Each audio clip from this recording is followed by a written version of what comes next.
some string beans. Give me some string beans.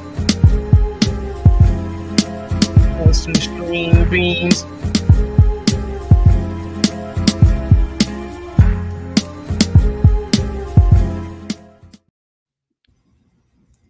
I do want some string beans, bro.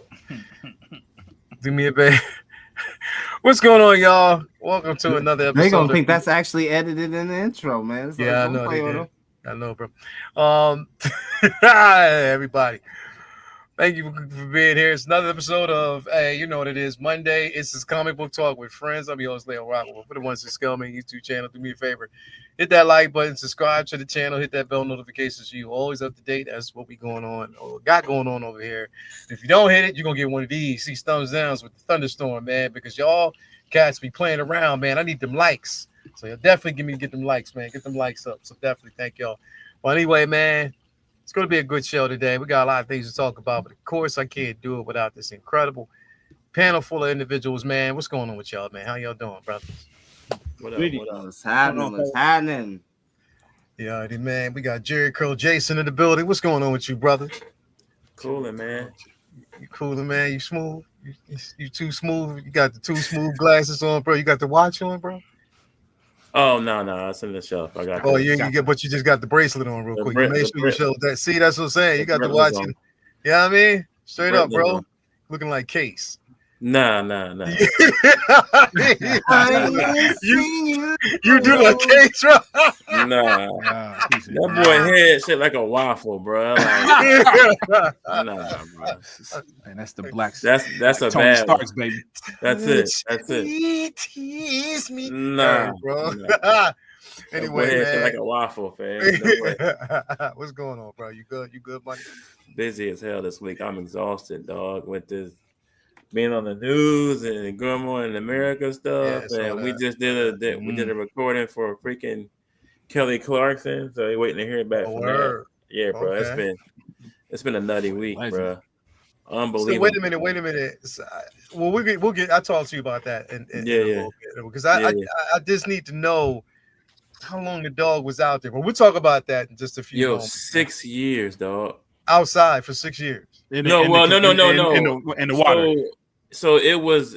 So what happened was we had the house fire back in 2018, right? Yeah. So the house was messed up. We couldn't take the dog with us to the insurance company, and I fought with him, bro. Wouldn't let us take the dog to the hotel he was at. So we stayed in the hotel for like 4 months while they were working on the house. Yeah. So we left the dog with somebody that we knew that had a kennel, that had a big yard. There was a friend of ours. So like, all right, bet I'll pick her up in like 3 months when I'm done, when everything's back, whatever. Went to go pick her up. This dude gave her away. What? Bro, I tried not to snap on the boy. Like it took, my wife I was going to beat the boy up. Like, that's just keeping the butt, because I really love that dog. So whoever he gave it to had it for all them years, and we couldn't find it. And I wasn't thinking. I forgot all about when we got her. Like, we had chipped her, but I forgot all about that. I was just so mad. I forgot about it. So, bro, I just figured we tried to find her a couple months after that. Couldn't find her. And, bro, the years that went on, I figured whoever had her just had her. You feel me? Because he's a good dog, smart as hell, loyal as hell, and we couldn't find her. So Saturday, I think it was Friday, my daughter had a dream about a German Shepherd, about a dog. I'm like, what? Like, okay. Didn't think nothing of it. Then that Saturday morning, we got a call from the police saying they found a dog connected to us in the canal. I'm like, in the canal? What you mean? She was in the canal swimming. Whoever had her, I guess, must have just said, fuck it, and threw her out in the water. And the fire and rescue had her and called us.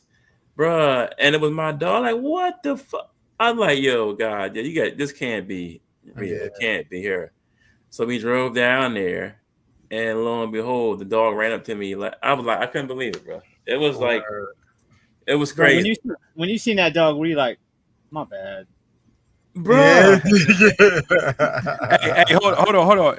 Hey, my favorite part of the story. Hey, I told him because I was on the phone with him.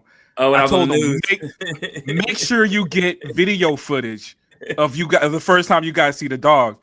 This fool sends me a news news editor. Yeah. I was like, what? Yeah.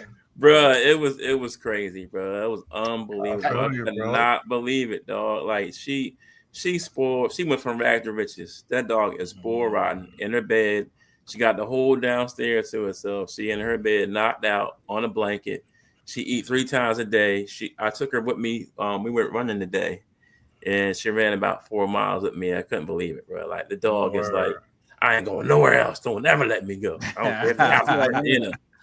But that dog gonna have PTSD in itself of any type of water surroundings, bro. That's what I mean. No, but what's crazy is it's like he ain't letting you out. Listen, out of sight. What's crazy is I took her to where I went down running today. Where I hung out by the beach, and she going to the water to just to play around the water a little bit, running. I'm like, didn't you get enough of that shit already? But she just playing in the water and then came out to me. Well, I mean, when she's in the comfort of family, then she feels free. Y'all ain't going bro. Yeah, it was unbelievable, dog. I could not believe it. And then from the media news, Good Morning America hit us up, and then from there, Kelly Clarkson, I guess one of her people hit my wife. So we did a recording the other day. So I don't know when that's coming out. She is definitely good people. Kelly Clarkson's a sweetheart, bro. She's good people. Bro, I met her in Sydney, Australia back in 2000. I think it was 2010, 2009, 2010 when I was working at 301 Studio, bro. She's one of the most genuine individuals, bro. Like really kind, really nice, bro. So sweet, bro. So I guess whenever they get done with that, we'll hear about that soon too. But bro, getting the baby ready for school, bro. I really, and this before even, and I really felt like I was going to fuck the boy up. Like I grabbed him. And my wife was like, no, we're not going to do that. We're not, So, but it was just, I felt so bad that I couldn't take her with me. But the insurance company was such assholes that we had for the old house. Like, it was crazy, bro. That's normally how it would be, man. Bro. As good as this, but I'm glad you got her back, though. That's no doubt. Bottom line is, she is knocked out, spoiled rotten. Sleep. Word, man. But definitely, bro. Thank you for being here, man. As always, no doubt. V, what's going on with you, man? You good? You good money? Yeah, man. I had a fun weekend. Had family up from North Carolina, so we went swimming and did the cookout thing. So we had fun. Yesterday, just kind of hung out, some R&R, caught up on some art and some reading. Chill weekend. So just looking forward to a couple weeks from now. Got a con coming up, so just working on some orders for that to prep for that. Just chill weekend, didn't do much else, man. Yeah, bro. As always, man. We talked about a little bit behind the stage. We've seen bro, Weapons on Thursday. So I got it. I haven't watched that joint yet. Yeah, if y'all haven't seen it, go check it. It's getting a lot of word of mouth. It's scary. Very fun. It's keep not skipping it. I can't. I'm not going to give anything away, but I think it's a pleasant surprise, bro. It's an amazing. Try to go in blind. Try to go in blind with no expectations. Yep. Go in completely. That's blind, the same. bro. That's the same Silver Surfer shorty. Yeah. I guess I'll check it out. Bro, she's a good actress. Bro. Girl can act, man. She's a damn good actress, bro. She is. Don't hold Silver Surfer against her. You would have took that job too if they offered it to you. Bro. She's. I wouldn't even have lost no weight for the role. And she did such a great job, man. But the movie was dope. The movie was dope. I'll put it to you that way, prop. Go see it, man. I mean, watch the movie. It's definitely. It's one of those films that I would actually rate. I'd give it a high rating, man, because it's really good. It's really good. Kenny T, man, what's going on with you, brother? What's going on, man? Chilling, man. Had a nice, smooth weekend. Looking forward to this week. A little bit of stuff here, there, bills and doctor's appointments, and waiting on this Miles G. Morales getting all the shelf ready to go. So it's looking to come in on Wednesday. So I'm really excited about that. Yes, sir. Other than that, man, but kind of like I don't know. I was kind of like perusing around a bit with like some certain like Spider-Man stories and certain things that I kind of missed over the years. So, just like reading like bits and pieces there. I was looking at this video that was covering um, this line or this scene with Elektra, Emma Frost, and Spider-Man, and like they're in the thick of some stuff, and Emma Frost like telepathically connects with Spider-Man, and like she wants to know the reason why he's doing this, and like she peers into his mind's view and like sees like Uncle Ben. Like it's a whole like illustration of like, Uncle Ben and all the things that he kisses him on the cheek and it's like, you know, I respect it. You know, just cool stuff like that I've been looking up and stuff that, you know, you kind of miss when it's like a whole bunch of other lines and stuff. So yeah, that's kind of what I've been up to, and also just cleaning up the collection, man. Yeah, I got to do the same thing. Yeah, right. I've been involved in so many different things. I got pulled here and there over the weekend, man, and I was like, I wanted to kind of, you know, really hamper down and get, you know, some of this stuff done down here. But sometimes you gotta be fighting for your hobbies, but you gotta fight for that time. Bro, for your hobby, bro. I've been so busy the last 2 weeks, dog. I haven't took a picture or done anything. It's been so busy, man. Bro, I was talking to Toya upstairs. I was like, yo, the next house that we go to, I want a pocket space where you need it. You gotta get a loft, bro. Bro, I need a space where I can away from everything, just kind of really you know, I you know, just decompress, recondition, and just see things that I'm not used to seeing, to just calm myself, bro, because there's no peace. Like peace, when people think of, when I say noise, and I was explaining to her, when I say noise isn't what I hear. Noise is sometimes what I see. You know what I mean? Like I can be in a space that's really cluttered and it's noise. It's just like it's like feedback to a speaker to me, bro. You know what I mean? When y'all move, when y'all buy, right? You gotta make the deal. You gotta tell her you can have the whole house to do whatever you want with it.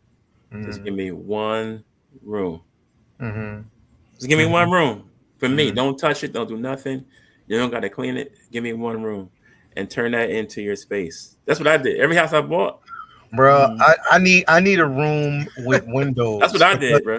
There's no windows down here at all. Oh yeah, you need windows for sure. I need windows down here. You know what I mean? So there's absolutely no window, and it's, you know, it is what it is. Anyway, man, proper whiz. Yeah, bro. Brother? Man, same thing, dog. I got my Han Solo. So I did the box opening for Han Solo. And what, the Jedi, Return of the Jedi? Yeah, Return of the Jedi one. And I had man, what is it? I had Miles Morales. I had bought one when it first came out from the first movie. Yeah. The Hot Toys joint.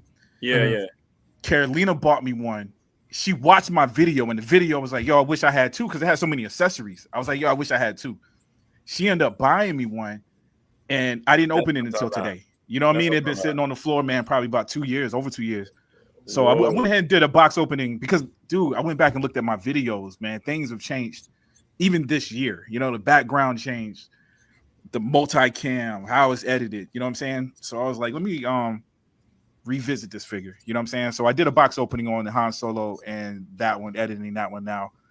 And dude, that's it, man. Just same as y'all, man. Everything is busy, man. School started. My daughter Trinity's, the volleyball is, bro, volleyball ain't no, bro. It'll challenge everything. Time and money, bro. Y'all got Jayliana asking me about volleyball right now, and I'm scared. Dog, it's you know what?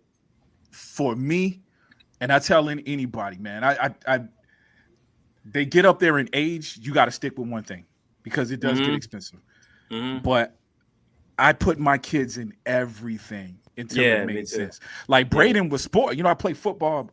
Braden got his black belt when he was in DC. Got his black belt, I think, in 3 years, 4 years.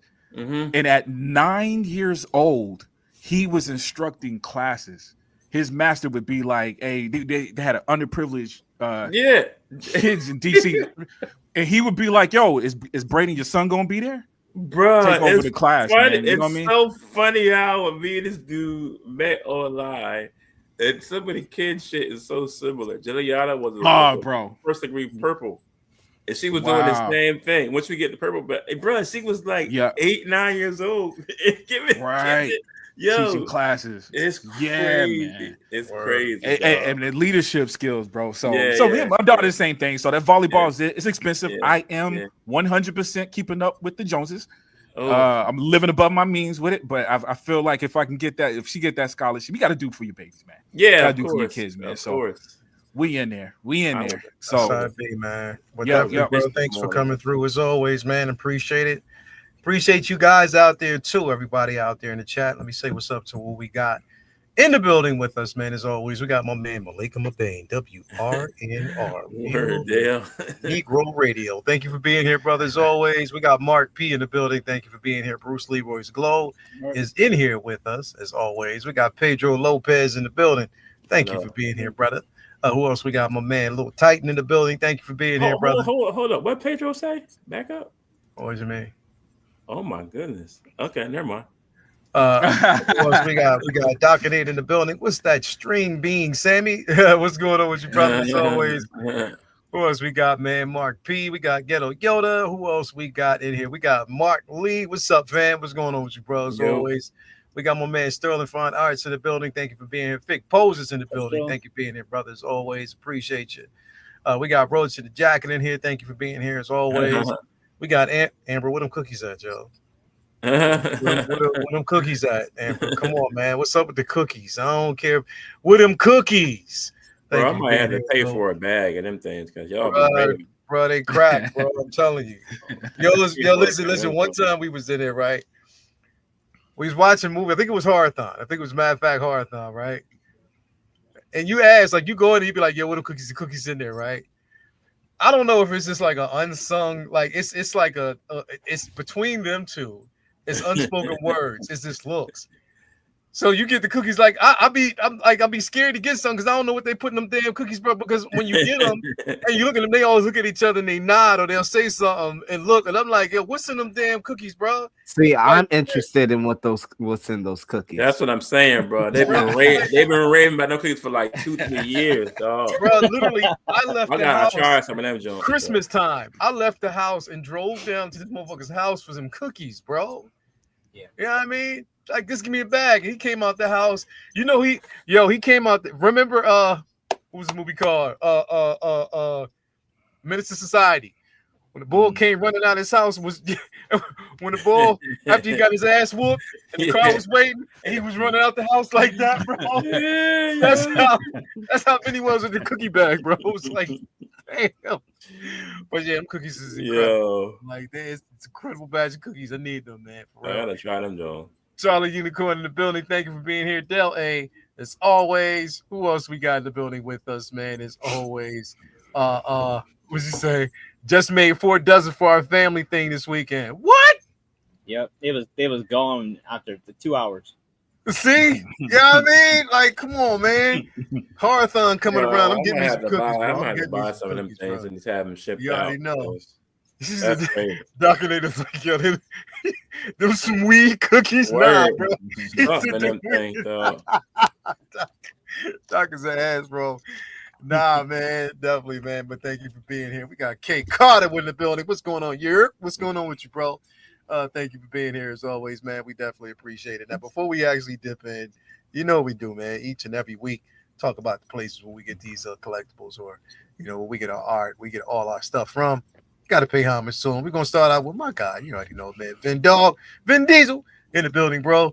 What's going on, man? I see some nice little pieces. I like that Johnny Storm.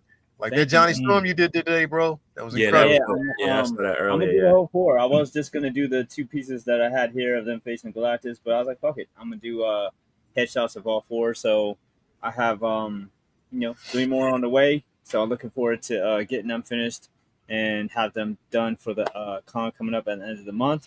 But yeah, the site has, as always, just lots of art, lots of different genres, different types of art, canvas prints, album art, glass prints, a whole bunch of different stuff. Regular 11 by 14 regular prints are always buy two get one free.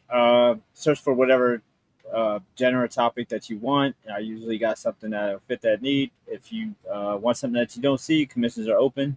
And that's about it. Appreciate the support as always. Appreciate you, bro. As always, man. Definitely, if you want to find it, go to his Instagram page. The link to the store is right there in the description, man. Go over there, knock yourself out. Prints, you can get exclusive pieces, some commission work. Make sure you do that, as always. So definitely, bro, appreciate having you here. Also, we want to give a shout out to my man, my guy, Ray over there at Underground Figures. It's Underground Ray, making sure that you have everything that you need to proceed. All the latest incredible pieces that you can actually grab. No NRD, shipping and handling is definitely reasonable. Actually, no, it is. Sometimes you might actually get free shipping, so you always want to keep your eye out on that one. Create yourself an account because you never know when it might be free shipping or a discount code on the figure you're looking for. And make sure you also create yourself or sign up for the newsletter as well, so you're always in the now. So definitely want to give him a shout out. Also, we got to give a shout out to my man Ray over there at Hawk Wars Toys. That's Hawk Wars Ray, giving us the goodness. Again, you get a nice little care package. You get that figure, stickers, comic books. Proud sponsor of everything that we got going on over there at the Figure Flex Friday Facebook group. So definitely want to give him a shout out. Now we will be spinning the wheel. We will be spinning the wheel this Friday. So make sure, if you aren't already a member of the Figure Flex Friday Facebook group, that you become a member. Put you some submissions there. This Friday, we will be spinning the wheel. It's a list of figures that you can actually get depending on which one you choose. Definitely come through. Also, we got to give a shout out to our guy Jacob over there at Comic Relief Comic Collectibles. Not just about the figures, but the comics, physical media, making sure that you touch bases with all the pieces that you're actually looking for, and you know where it came from, man. So hit him up. Store hours are there. He'll definitely make sure you have everything that you need. Also, got to say a super duper shout out to my man Brian Wong over there at Maju Case, Maju Space. As you can see, so many different options that are here. I have the mono, but you can get an option of your own.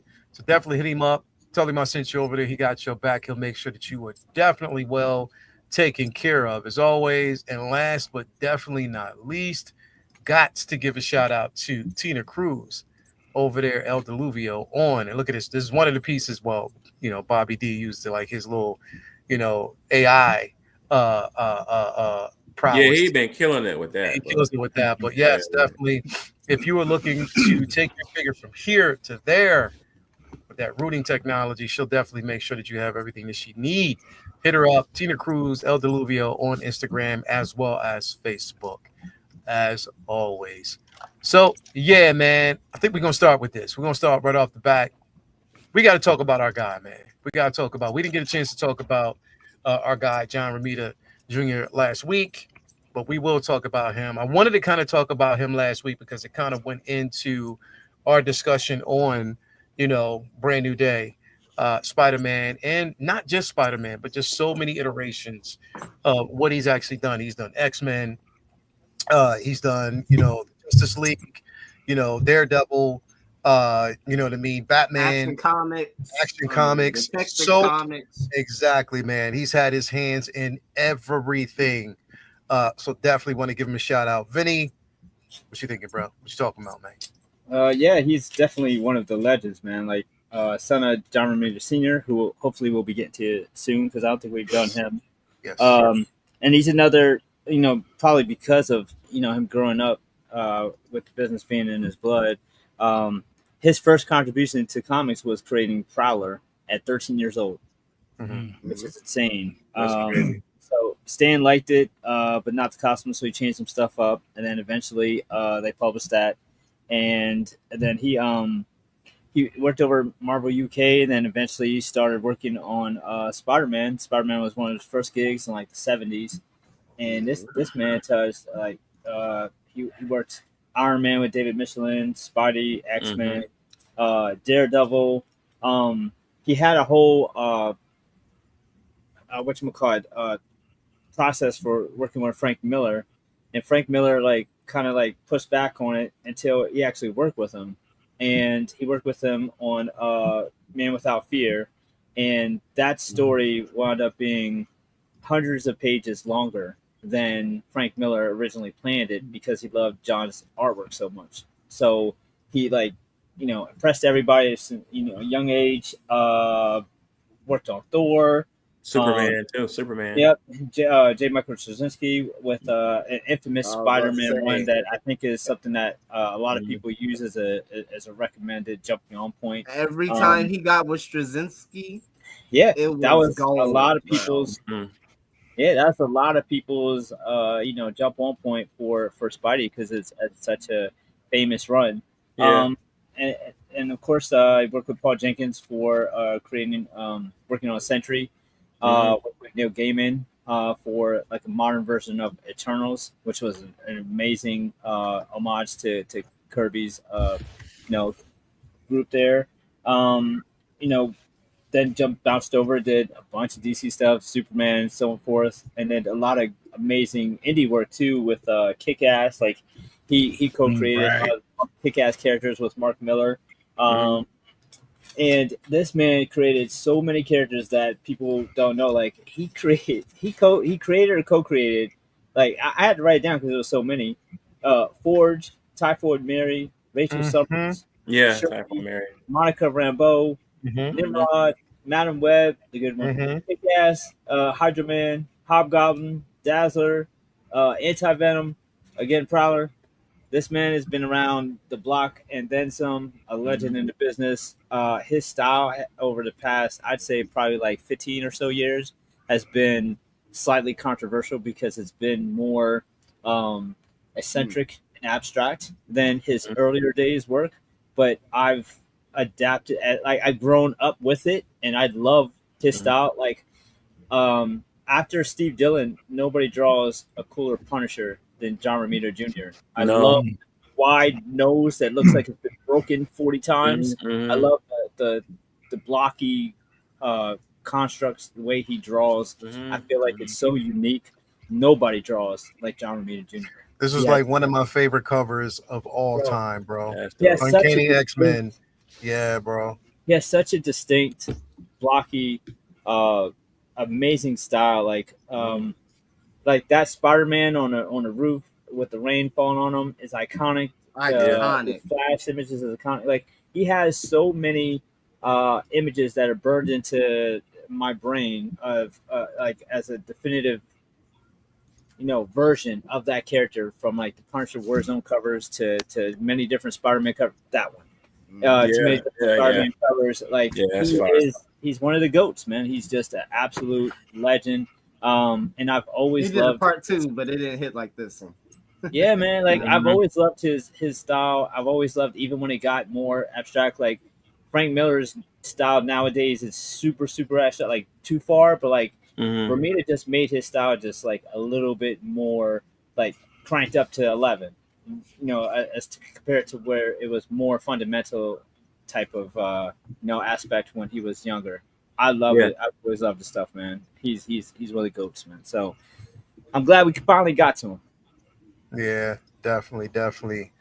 And again, some of the most prolific and craziest, most incredible covers and just runs in general. Always even too.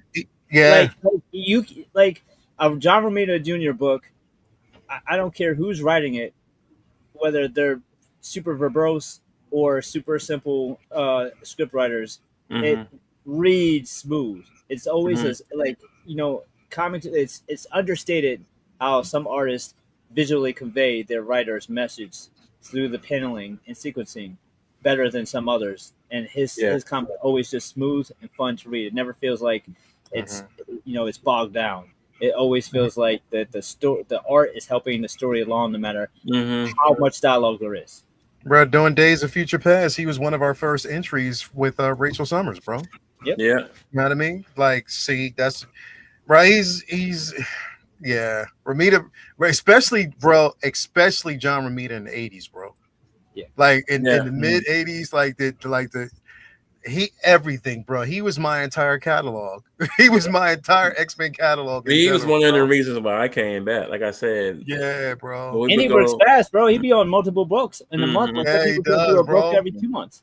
Yeah, he does, bro. that Like, that late '80s and that late '80s going into the '90s era, bro. Like he was just bro, it was Romita, bro. Like he was Mhm. just that. Like I told you, Mhm. he was my entryway into Mhm. the X-Men, bro. Yeah, he Everything got that I the needed. Marvel method built in his body and his DNA. Yes. Bro. And what was what's the Asgardian armor, that one that nobody wears, that can Destroyer. the Destroyer Destroyer armor. armor, yeah. His take on the Destroyer armor is off Yep. the.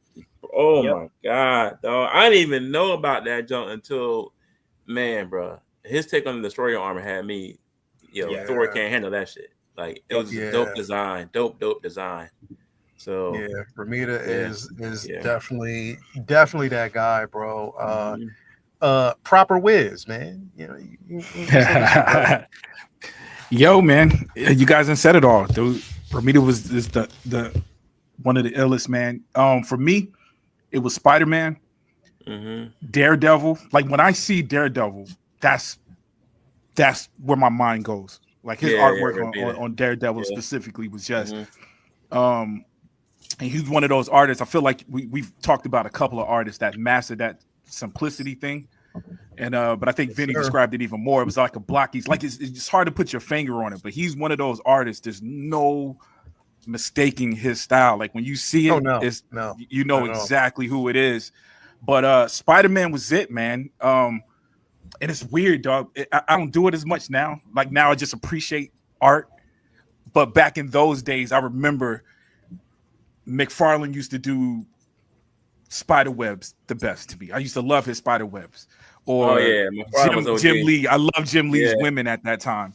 Yeah. Bro, Romita's Green Goblin to me is still like the greatest because it was so it wasn't as updated. Like McFarlane would push it to a level of weird that I loved. You know what I'm saying? Yeah. Romita had this way where he was a bridge, maybe because it was his father, but he just bridged that old and new like real well. You know what I mean? And I just remember just Green Goblin looking exactly how he was supposed to look, but it was just a little bit scary. You know what I'm saying? And if I'm not mistaken, Harry Osborn, I think, was the Green Goblin during the runs that I read. So I think that was like mid 90s or something like that, man. But yeah, dog, without a doubt, man, one of the greatest. Yo, you guys already brought up the Rain photo. You said there was another one. He did one, that whole style, because he had one where he was sitting or kneeling on a gravestone or something. Like there's a couple of photos like that too. Yeah. To me, they're all iconic. You know what I'm saying? What's that other one he had that he did that younger version of Superman? Was it the Superman or Superman? I hated that suit. It was just red and blue. Yeah. See, But dude, Clark and stuff looked dope though. Right. You I know what I mean? haven't seen any of his DC stuff, like period, until I. Oh, well, he did. He definitely did. Oh, he was all Marvel. I didn't even know he had crossed over like that. I mean, it makes sense. When he went to DC for the first time, this had to be, I don't know, Jay, like 10 years ago, something like that. Yeah, about that. They promoted it by showing a one shot piece for There each it of is. the That's it right Yeah. there. That's it. Yeah. They promoted it by showing a one shot piece for each of like the iconic DC characters, and they dropped like a Batman, a Wonder Woman, a Flash. The Green Arrow piece that he did was insane. That was the best one out of the DC. Oh man, I gotta find out again. That Green Arrow piece was insane, Yeah. and then the Flash piece was fire too. Yeah. But I'd never seen like Green Arrow isn't somebody who you think of when you think of a poster of a DC character. But his shit was, I was like, I'd never seen nobody like. The way he had the suit, bro, it was almost like a Daredevil suit, kind of sort of, except it didn't have, the whole mask part, but the design on it was like it was a fresh take on fucking Green Arrow, bro. Like yeah. Because I liked his facial design for Superman. I just didn't like the suit itself because he looked too small to me.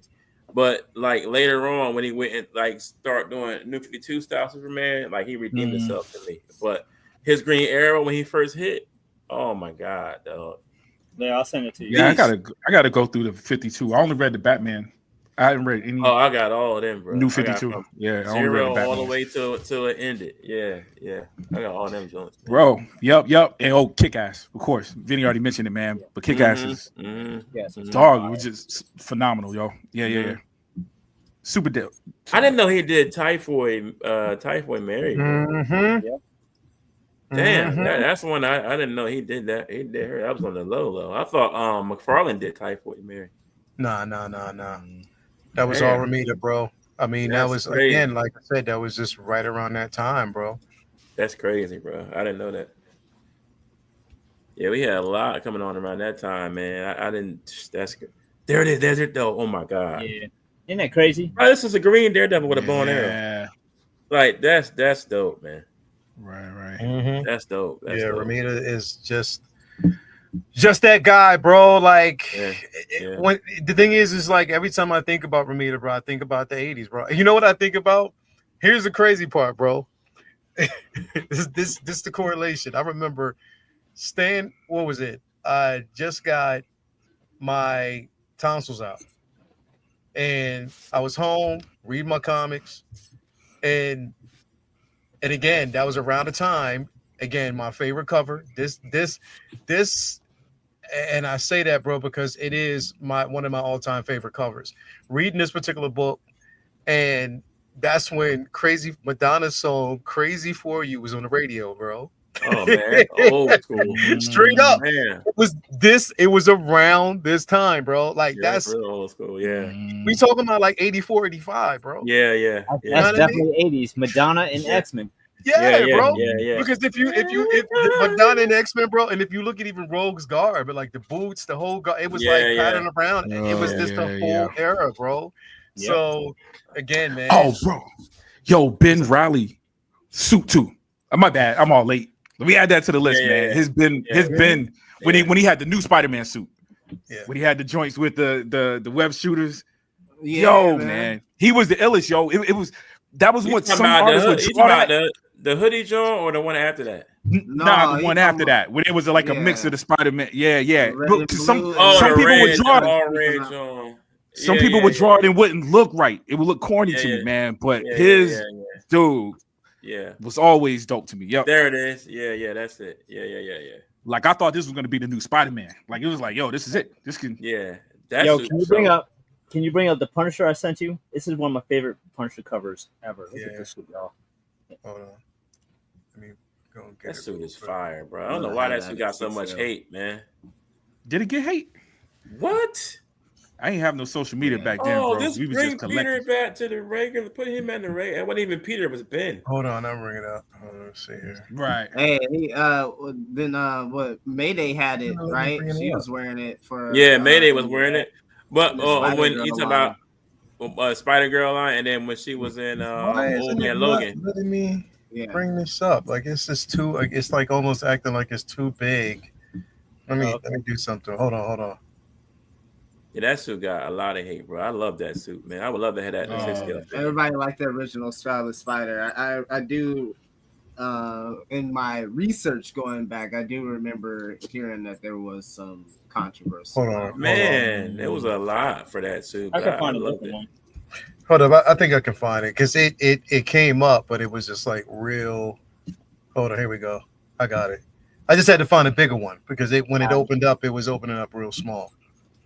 Hold on. Oh. Here we go. Oh yeah. Oh, I got that. Pause Wiz. Yeah, Warzone that's number classic. Pause Wiz. Proper pause Wiz. The proper pause Wiz. That's a go. The too big pause Wiz. That's a go. Yeah. Bro, pause Wiz is just taking on its own character, bro. Yeah, man. Pause. Yeah, you're about to have some cross-channel merch going on. Pause Wiz, Yeah, bro. dog. I'm telling you, bro. Yes, sir. Pause Wiz. Yes, sir. Pause.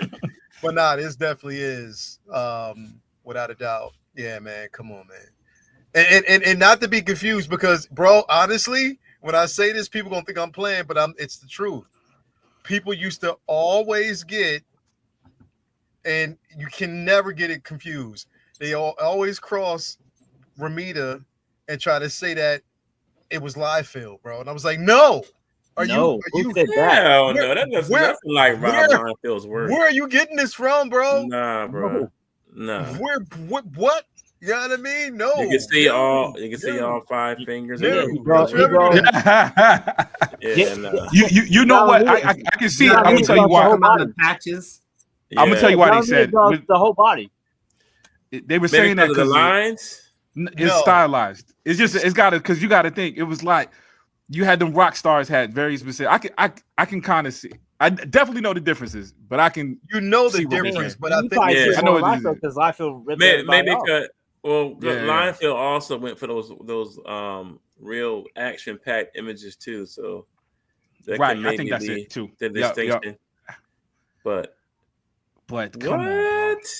Yo, Victor would be mad as hell seeing this picture. so. He would be real mad seeing this shit, bro. Nah. Batman obsessed, son. That boy love Batman, yo. Yeah, Batman getting bro. his ass whooped right there. But nah, Romita is just, yeah, bro. He's my entire childhood, bro. He's That my Daredevil entryway. is iconic. Yeah, bro. I have Romita that is book just too. is this Yeah. everything, bro. Like he Mhm. used to like this the line work, his extra line work, because you can. It's Yeah. like you see the lines in the actual shading, but you Mhm. knew what he was going for. Everything was Yeah. always forgivable, bro. For real. I might go get this tonight and out the old Yeah, bro. bookshelf and read it See if he tonight. can- Yeah, if he can draw like a Verticus Amber Heard John for me. But yeah, this is dope, Yeah, bro. Like yeah. this is Yeah. super.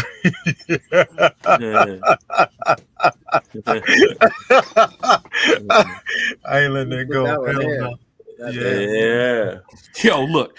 First comic book I just pulled out a box in the back. Dust on Me it see. and everything. Which one is that? Oh man, Oh, you no, got that's them not all Romita. I thought bent that up, was. bruh. These are in the bad. These aren't in good condition. So Oh. I gotta remember this is my my Phantom Zone. Oh, okay, nothing I got good. you. There's got nothing you. good back here. Nothing I'm the good. I'm the main star of this little room right here. Is that why you got that spawn back there, bro? That's why the Spawn made it in here, man. Oh, that's not. That's talking why the about Spawn that made it in here, bro. That poor Remember, McFarlane. remember I told y'all I had to go and collect. It's funny because I was just looking for these. Let me see that I didn't know I Spider-Man, had John. Let me see that Spider-Man. gotta- John. You gotta dedicate. Oh, I got that. Let me see the Oh, other remember I one. told y'all Oh, I'm hell yeah. redoing my collection. Man, Yeah. these are ones that I left at home when I went in the military.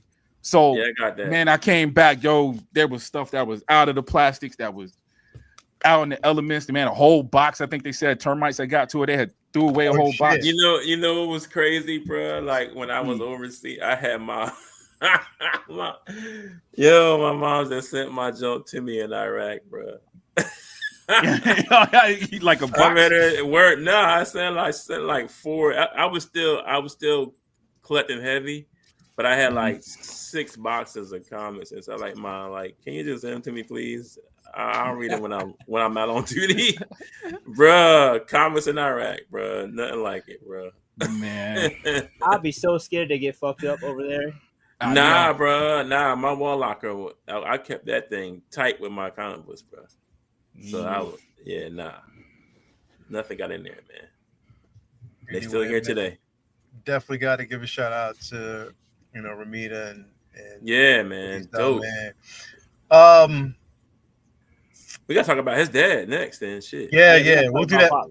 We can do that next week. We can do Yeah, that for next week. sure, man. 'Cause- I want to bring this up though, and again, I know I'll say this. I know. Uh-oh. I know. I'm Oh, just boy. saying it that I know.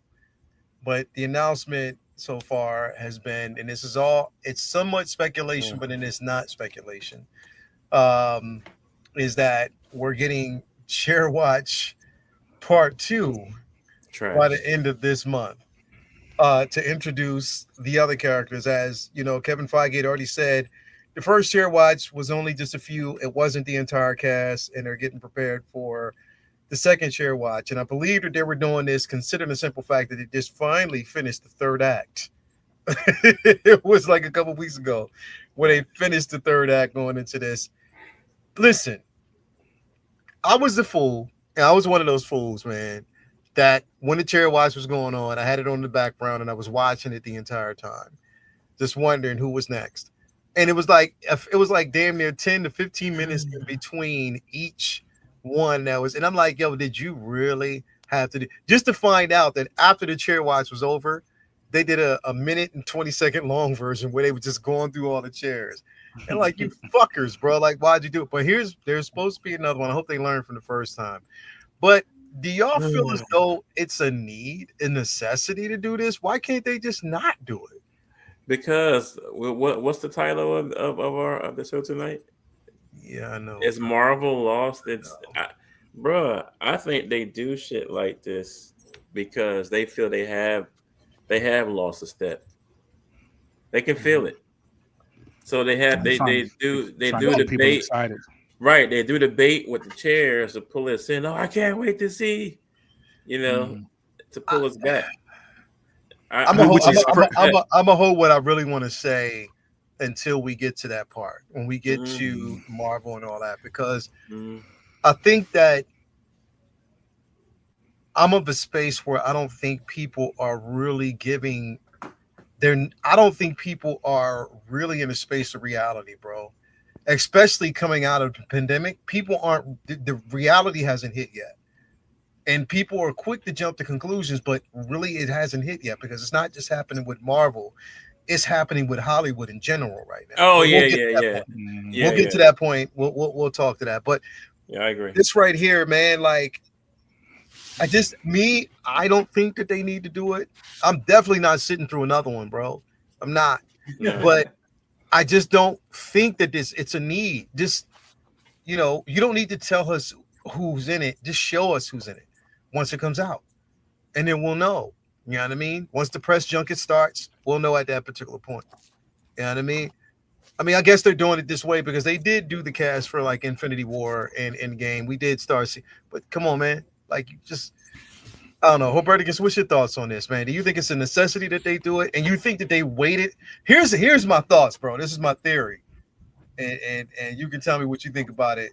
You see, you set me up for failure because you better let them motherfuckers go before I go. Well, well, no, I want you to go. I want you to go first, specifically because of what I'm about to say. Okay. I think it's mighty funny that they're doing this after we've gotten to production started on Brand New Day. It's almost as if to say, okay, now we can do it since we have that story cemented, and now almost we probably know that Tom Holland will be a part of it. At least we think. What's your thoughts behind this strategy, possibly? Um, it shows me that they have out from the last 10 years. We have had no clue of what the hell they were doing.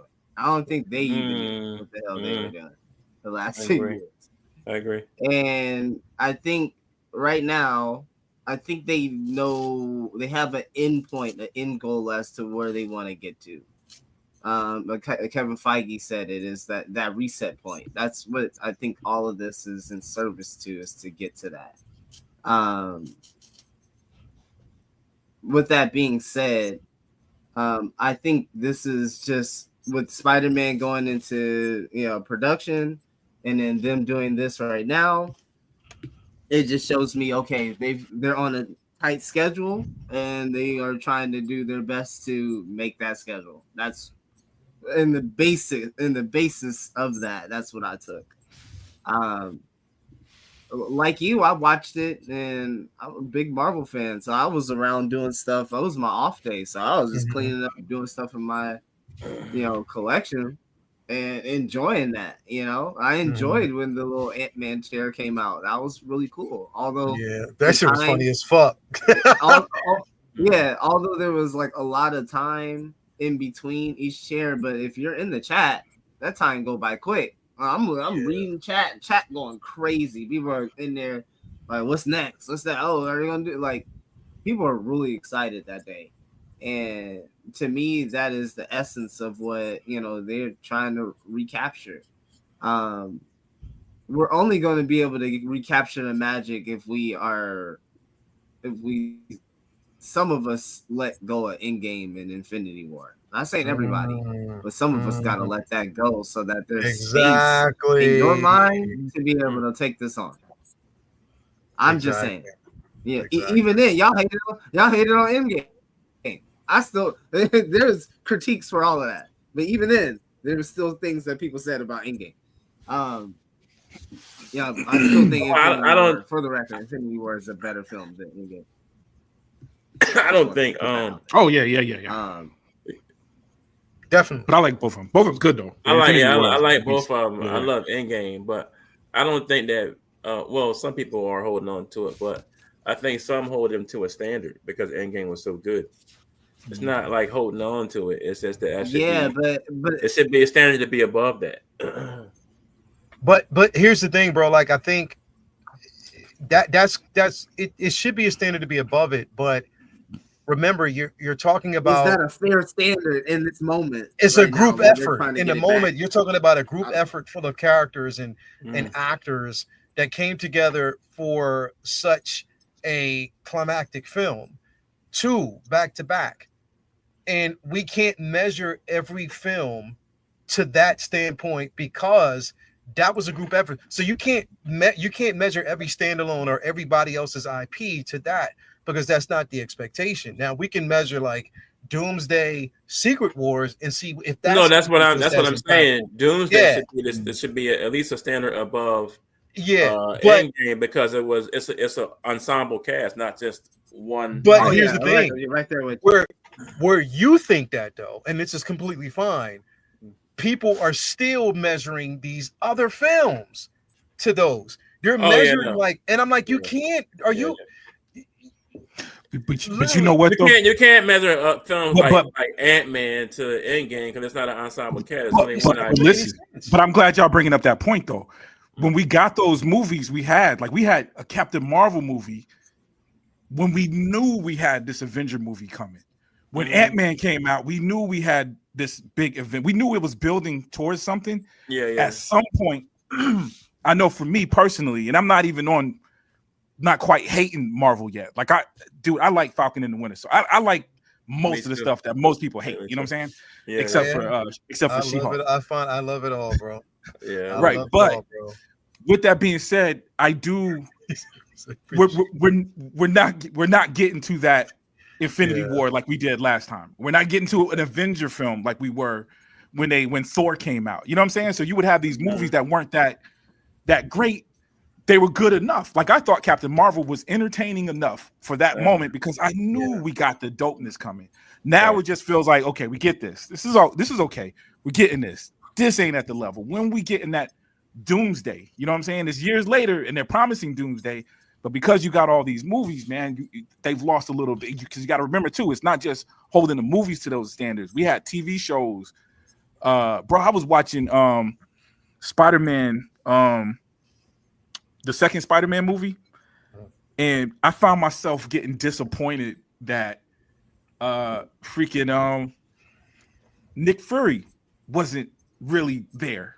You know what I'm saying? And it was like, and it was cool. So looking at it through this frame, well, we got this whole thing about the Skrulls. They got a whole TV show about the Secret Invasion coming, and now I know that show wasn't dope. So now it made the sacrifice of doing that to that character in Spider-Man weaker to me. You know what I'm saying? All that to say that Secret Invasion, you had some shows that just didn't. Secret Invasion was trash. Let's just all put it out there. It was garbage. You liked it, but it was trash. I still gotta finish it. That was one I didn't finish it to the beginning. And I say that because there were special moments. There were special moments about that show where you can pick it out and say, "Oh, that was special. And they should have capitalized on that." But I knew that the shit was going downhill when they killed Maria Hill. I was like, "Oh, get the fuck out of here, bro! Stop!" Bro, they killed her in like the second episode. Yeah, I'm like, I love the conversation between both Nick and Rhodey in that restaurant. Right. That shit was dope because it was reality. You know what I mean? Well, you got good actors too. You know what I'm saying? I mean, Samuel L. did his. I'm never going to say playing off each other, and they did such a phenomenal job with the moment that was actually given. Even though the writing made absolutely no sense during the end, it was trash. But I tried to find pockets in that show that made it good, and not the pockets that did, but it just didn't do it. Did everything else about it was a disservice, and it completely fucked the experience up. You know, There's for one me. thing about Sam Jackson is I've never been like, anything that he particularly done is trash. As an actor, he's amazing. Right. Even in Secret Invasion, he pulled his weight. Right. Everything around him was absolute trash. Like the writing was Yeah. garbage. The supporting cast was okay. Maria Hill, I was so mad, bro, when they killed her off so quick, bro. And like, yo, at least can she be a scroll or something? Like, you killing real Maria Hill? Right. Like, that's crazy, dog. So like, that's when they lost me, bro. Like, Yeah. a lot of the femme fatales from this Marvel A, I really connected to. Was like, I really love Natasha, like Natasha and Maria, and then even oh my god, what's her little sister's name? I forget. Oh my god. Anyway, Yelena Belova. Yelena. You know what I'm saying? Like, them three were my faves, and two of them gone now. It's like, yo, what the fuck? Like, yo, bro. And how many of you guys experience it? Because some of these shows, this is something the MCU has been something I've experienced with my family too. Yeah. So even when I stuck around, I can see my daughter walk out of the room for Like, so Secret Invasion, I didn't finish that one. I don't even remember how far I got. I didn't finish that one because the family had triggered. It would be the whole family too. It was just a couple of it. Because I want to wait till we get to that space. Okay, yeah. We're jumping ahead instead of So hold the that chairs until we get there. The chairs messed me up. That's why I jumped. Chairs. Sorry. Do you think at this particular point, Vinny, we need this? And like I said, this, don't, you know what I mean? Like you don't need to tell us, show us. Yeah. I don't need another chair watch, bro, just because of the hype. What's your thoughts, bro? I mean, I say no, but it's not something that's for me anyway, because I'm not like, unlike you, my reason for no is because I don't need to know everything that's going on before shit happens. Your no is more like, I'd rather see them in the trailer. So it's not. So it's more like, I don't want to see the cheers. I want to see them. So to me, I don't feel like you need to tell us everybody's going to be in the movie. Period. However, your question though is, do they need this? And yeah, they need it. Absolutely, they need it. See, now, do I want it? No, but do they need it? Yes. Their logic, their concept of this is when everybody gathers around and watches 6 hours of the NFL draft, when they could just tune in at 8 o'clock and find out who everybody drafted that day, and not have to have ESPN on the whole damn time. But it's that excitement of, all right, who's coming next, and it's basically just to have you in the mode of getting ready for new football, getting ready for the excitement for it, and they're hoping to capture some of that lightning back in that bottle that they've lost. So this day and age with streaming, it kind of makes sense. It makes sense from let's see what the kids are doing standpoint, because that's what is popular now, like streaming and live streaming, and something like that is something that is probably their marketing gurus pitch that would be a great idea. And I think the big part of doing this is to, unfortunately, kind of throw the past 4 or 5 years of decision making under the bus, because you don't see them putting up She-Hulk, you don't see them putting up Moon Knight, you don't see them putting up Kamala Khan so much. It's like, hey guys, Ian McKellen's back. Hey guys, Patrick Stewart. Hey guys, yeah. Focusing and leaning heavy in on fan service and Robert Downey Jr. and all the names that have made them money before, and focusing in on going out of the way to tell you that those guys will be back. So come on back too. And it's frustrating, because the reason I think a lot of the failures of the past few years or past couple of phases isn't those actors' faults. It's just the way that they've rolled those projects out and the way that those projects have been mishandled. And I think that if they had give them more love and more time and more direction and more attention, we could be excited to see Oscar Isaac's name up there as much as Jeremy Renner. Like it's just to remind people like, hey, like we're coming, we're gonna give you guys what you're missing. And it sucks because I think that nobody knew Chris Hemsworth before Thor. They made you like Thor because they did the work. Like they didn't give up when Dark World stank. And that's what they do now. They give up when they fail, and they go. Hopefully not, right? Because we might see a She-Hulk in this movie. If they just now started Thor and Dark World came out and it bombed, you would never have got a Ragnarok. Like they would never. They would have turned their back on it and just been like, all right, fuck it then.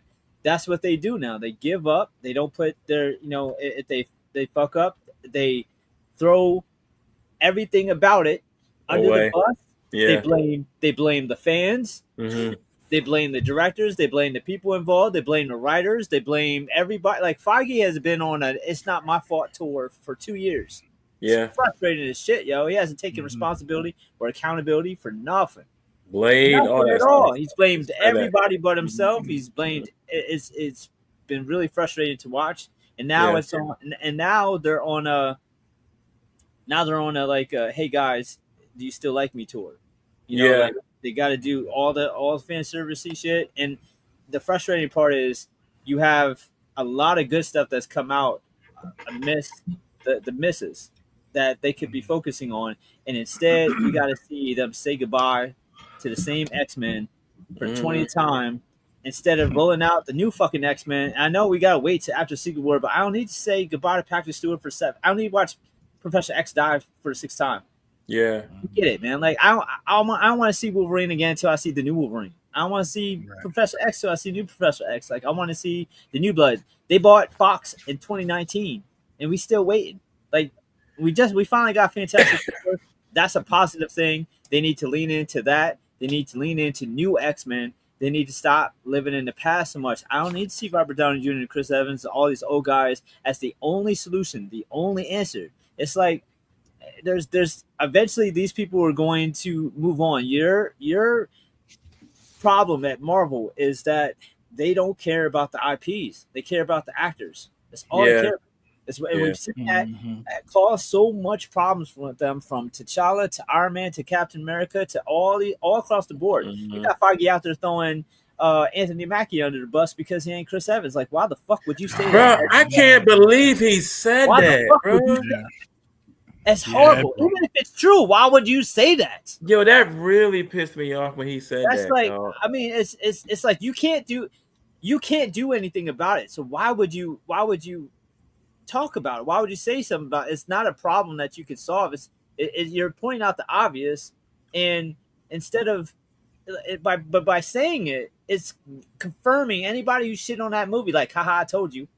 It's fucked up. Yeah, so, that should have said that. Yeah, we talk about how many times these motherfuckers need PR coaches. Why does the top guy need a PR coach? I don't know. The reason it failed because Chris Evans wasn't in it. I was like, what? It was such a horrible fucking thing. That was a cave. That right there to me was a cave. That was a cave to me. You were caving to the status quo because you had a lot of content creators that were talking the same shit. One mainly. You have a lot of because you made it a Hulk movie instead of a Captain America movie. Yeah. You didn't want to talk about that because you put so many obscure characters in it. That it became that. It was a sequel. It was like a Hulk sequel. You put like, and then you put like, it wasn't based on his first entry. His first entry is Captain America. Yeah, that wasn't. It's. I'll say it because I got to save what I'm going to say for that pocket though. But go ahead. But to answer your question, they need it. I wish that they would be handling things differently. But where they're at now, it's kind of hard to do things much differently than where they're at. It's kind of like there's a million decisions that they could have made till they got to this point where they wouldn't have had to do this. But since they're Yeah. at where they're at now, it makes sense for them to feel like this is what we got to do.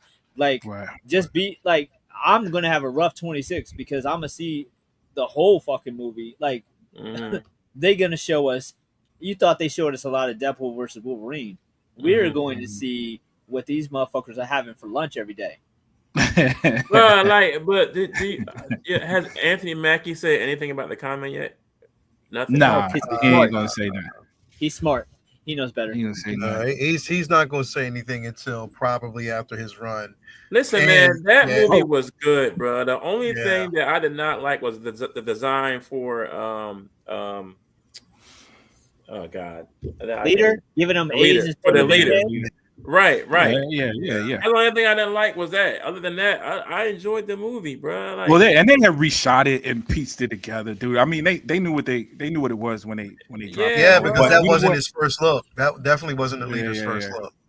That's man, so you know what? This up, announcement, man. The only thing with these kind of announcements too, I think this is more solid.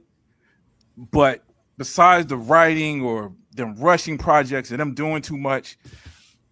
For me, one of the markers or where it was failing was the announcements, right? Like if you didn't announce Blade back, I don't know how way back when, then I wouldn't be aware of a problem. You know what I'm saying? If you didn't say that we're doing the Kang Dynasty, right? When Kang Dynasty failed, I probably wouldn't have noticed. You know, like there would have been a little bit, okay, what you gonna do with this character? But I probably would have been okay. But I was promised that during an announcement. So I was looking for it. So when it doesn't work out, or now we got to change directions, it's more obvious. You know what I'm saying? So with the case of this, dude, and maybe that's why they held up on some of these announcements. Maybe they didn't have all the contracts on lock. You know what I'm saying? So I don't know yet. Maybe they got it on lockdown. But that's my only concern with these. But bruh, the way they're rolling stuff out, to me, has been part of the problem with Marvel as well. The rollout has been part of the problem. But the Kane thing wasn't even a failure, bro. It was because he got caught with Shorty.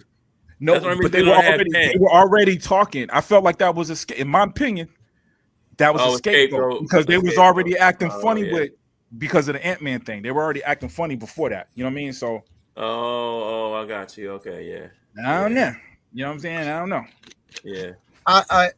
Which kind of brings me to this next one because I you know, we talked about this and we have been talking about it now for a minute, Vinny.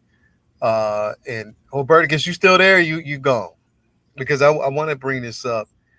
And I guess we can agree now that this is a, you know, is it a reach? Are they reaching now because they need to really take the direction away from what has been considered a lackluster, you know, cinematic experience, film going experience for Marvel, even though the IPs like Fantastic Four was great to me. I definitely enjoyed it. The Thunderbolts was great to me. I enjoyed that. But the turnaround from it, because I don't, bro, if anything, bro, I hate the simple fact that we live and die based on the amount of money a film generates. That's the dumbest metric. I hate that. And some will tell you, well, no, we need to basically because that's the only way that we'll get the sequels and all these other this paying for them. That's a pocket of it. Yeah. But word of mouth, people visually seeing these films, that's what makes much of a difference. And I don't think in when you have content creators out here throwing dirt in people's eyes over shit, bro, and comparing it. Motherfuckers comparing what's going on in Marvel to DC instead of just letting them both live. It's just it's insane. It's absolutely insane to me. But this I feel different about Spidey. What'd you say? I do too. You, but I feel different. Okay, I do too. What you feel? I think that this is a positive spin on what they did with Deadpool and Wolverine and what they did with Doomsday. I think are outliers that are wrong because Deadpool and Wolverine, that was a closed set, and I believe they leaked that shit on purpose to get people hyped. Yeah, Doomsday, they did. They do not need to do all those reveals. They could have kept some shit close to the chest. They're actually filming in New York City, so this shit is going to be dropping. So they took advantage of the fact that they're trying to control the narrative because they're filming in New York or with people, and it's not a closed set. So with their that shit's phone, gonna with their come out. phones out. So No, no, they're no, Right. no, getting no. ahead of it. They're filming this over in Glasgow though. This is Well, over in. But it's they've gonna been be. in- But there was people though. Yeah, Right. in a crowded Right. area with, Yeah. with actual people. Yeah, but yeah. they're filming. I didn't realize it was Glasgow. I thought some of it was in New York and it was back and forth. But Where the they're filming Punisher with is people. right now is in New Okay. York. His Okay, got you. pieces, the pieces they were doing right now is Right. over there in Ireland What they've shot so or far Scotland. Scotland. I'm sorry. felt like a guerrilla style teaser trailer. Like so Yeah. much of what they shot so far could have been like shit that will be just like an opening sequence of the film or whatever, as opposed to giving away the whole film. There's not really other characters. It's like him and props, tanks and different stuff. And then we're seeing all this great social media kind of like hype and buzz around it. Like the shot with him standing there and all the people around that's turned into a meme. That That's should the be a type cover. That should be a fucking cover. That that's should the be type of the trailer, the marketing poster. Yeah. that they want. The suit is looking so bright and incredible on some of these shots. And I don't, you know me, I try to avoid shit as much as possible, but it's like almost unavoidable. But I don't feel like anything that they're showing me is too spoilery. Like it's just Right, like him swinging, like crane footage of stunt actors swinging through the city is just showing me like, all right, here's how they're doing practical effects, but it's not like telling me part of the story or whatever. That I just feel like they're taking advantage of the fact that it's not a closed set, and they're using that as a way to market it and hype. But like you said, to your point, I'm sure they feel like they would have enjoyed if Fantastic Four made more money than it made. I think it made enough money that a sequel is guaranteed, but it's not going to make $1 billion. And I'm sure they're like, okay, well, let's keep any negativity away at bay by here's the next thing, instead of dwelling on week 4, week 5 slump sales for those tickets. So let's focus, pivot and focus on Spidey.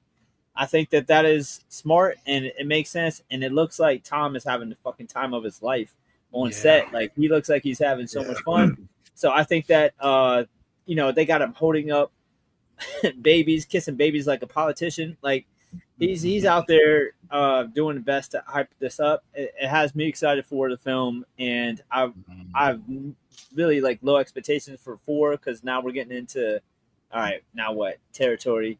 So I think that this is more of a good thing than because of what they're showing.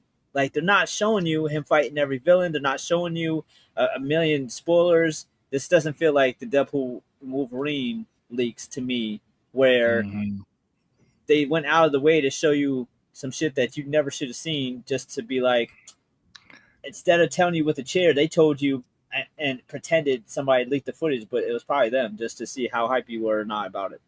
I think so. When I say there's a bit of disappointment to me that they're doing this, it's because this is in your face, and this is a lot of promoting, whether they choose to say it or not. You're promoting this film, an upcoming film that's not going to be released for like, next year, in a sense. You're doing that when you actually have a film that's in theaters right now that is struggling. You know what I mean? It took an 80% second week drop, like literally. And that wasn't good. So I would be putting a lot of my marketing behind, okay, where can we go? It's still in theaters right now. Yeah. And it's like they're not putting a lot of marketing behind that or trying to get it out there a bit more, maybe market it a different way. It's like it fell off damn near once the red carpet rolled out and they started promoting it. That is true. It fell off. There was no talk about it after the first week. Even the actors, you don't really see them on social media doing too much anymore, bro. The only person that you saw was what's her name? Pregnant now. What's her name? Kirby. Yeah, Vanessa Kirby. You saw her. Nobody else was really out there doing it or promoting it, and that's like it dropped off the moment this came up. Now the focus is on this. It's like, yo, why aren't you putting that same energy into a fucking film that you still have in theaters That's good, and It's you're a not movie. doing it. Yeah. But And that's again, a myth. but again, they were probably taking advantage of the fact that they were shooting. So I think it's smart what they did with the marketing. I think they used it, but I think to Vinny's point, they knew they were going to be shooting. They knew there was going to be a lot of cameras. Let's at least take advantage of this moment. You know what I'm saying? So I think it was a moment that was going to happen. They could be doing with both. a Fantastic Four. And exactly. I don't think it's because this doesn't feel like it was expensive. They got a shot. It looked like they were just filming. They got him in the warehouse walking up to the camera. And then everything else has been this behind the scene kind of footage of him swinging and stuff. So this isn't, I guess, putting it out there, but they haven't even been putting out there. It's been, they put 2 or 3 videos out there, and the world has been, which also is one of the positives. The reason why I think this is different is because people were excited about Spider-Man first. Like it doesn't feel like this enhanced the excitement. I think people are already excited, already tempted just by the news that he's coming back. The script is finished. They're starting filming. Now they're showing some stuff, and you can see how excited people are. Just because I haven't heard anything negative, except for I heard a couple people mention the web shooters. It's been a lot more positive compared to comparing it to putting some seats in there. That desperateness of feeling like, okay, we got to let them know Robert Downey. We got to let them know this and that. This just feels more organic. And then go along with what you're saying with them stepping on the foot of Fantastic Four. And you got to remember, man, superhero movies. This is where I can't put my mind into the average human, the what you call them, the muggles. Comic book fan, bro. So this excites me even about Fantastic Four. You know what I mean? So in the perfect world, I would hope that you see this. It gets you excited about Marvel.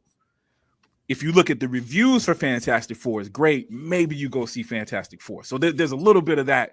I don't know if I'm reaching with that, you know what I'm saying? But I got to think that being excited about Marvel, period, is going to put some butts in the seats for the movie. I get that. That's a great point by Travis. Like they're out there. I get that. I don't think it's going to hurt it. Whole verdict is, and I want to hear your thoughts. And and again, I'm glad that it's out there because it does feel good. It feels good to see it. But, for me, I'm a bit biased right now, bro, because that movie Fantastic Four was a fucking amazing film, bro. Yeah. It is a fucking masterpiece to me, and I loved it. And honestly, bro, as much if you were smart, okay. So this is where I'm at. This is my headspace. If you were fucking smart, right? They'd be in it, right? Johnny and Pete would be fucking hanging out. You would bleed what's in the theaters into this promotion right here. Fantastic Four. You would basically have it to whereas, again, you would bleed them in somehow because they have interactions so many times. And hell, he was a fucking member of the Future Foundation. Like, you would do that, bro. It would make sense. But why not have member is Pete. Yeah. Exactly. Like, that's Johnny's best friend. That's just what the fuck? Anyway. And I do want to point this out before Jedi Kid. Let me say this while he's gone. He might be gone. I want to say, if I'm comparing, Superman has been promoting. I know. I'm trying to say it real quick. I'll say that. You're right. He pop up. I ain't gonna say that they're still promoting it. So this ain't a comparing in that kind of way. I'm saying what you're asking for, I'm seeing it done elsewhere. Videos, behind the scenes, visual effects. It's like they still promoting that thing that is at the end of its theatrical run. And again, gonna be in there. They're doing it because they know if they already made their money, and it's profitable right now. It's made over almost 600 million. So they're pretty where they at. The things they're doing ain't expensive. You know what I'm saying? Like, it's literally behind the scenes. It could be. That wouldn't take anything for them to. Whole verdict is though. What I asked you the question, bro, because I want to know what your thoughts are behind this. Do you feel as though it is? Do you feel as though it's a reaching? Or, I mean, it feels good, but do you think that this is there? It almost comes across as a bit of desperation because we're getting a lot more. It's like almost every week, every fucking week, or every Saturday, Tom Holland's putting out a video. You feel me? Yeah, I don't think it's desperation. I just think it's plain old excitement. Okay. These people are ready to get back to work, and Yeah. like we've been hearing about Tom Holland. He's like, I don't want to come back unless it's a good script. Like it's really good. It's got to be really good. And I really think this is going to be something that it's going to hit on a lot of points that people have pined for in the Tom Holland films in terms of the street level interactions with other heroes, villains, vigilantes, and also other interactions with other Spider-Man characters, tertiary characters that we get to see in this Tom Holland verse, if you will. So I don't think it's desperation. Desperation is selling your characters to other companies. That's true desperation. That's you're done. You're asked Mhm. out. As long as we're there. I don't take much of the sky is falling conversations, headlines, whatever you want to put it in. I don't put too much stock into it unless Marvel says, "Yeah, we're cooked and we got to sell these characters." They're gonna continue to make these movies. They're gonna continue to truck along. It's up to you if you want to continue to interact with the material um, at that point. When it comes to this particular situation with Spider-Man, was just general excitement. I think most of the people, especially just people who love Spider-Man, the Spider-Man fans, the big thing for us is always seeing the suit.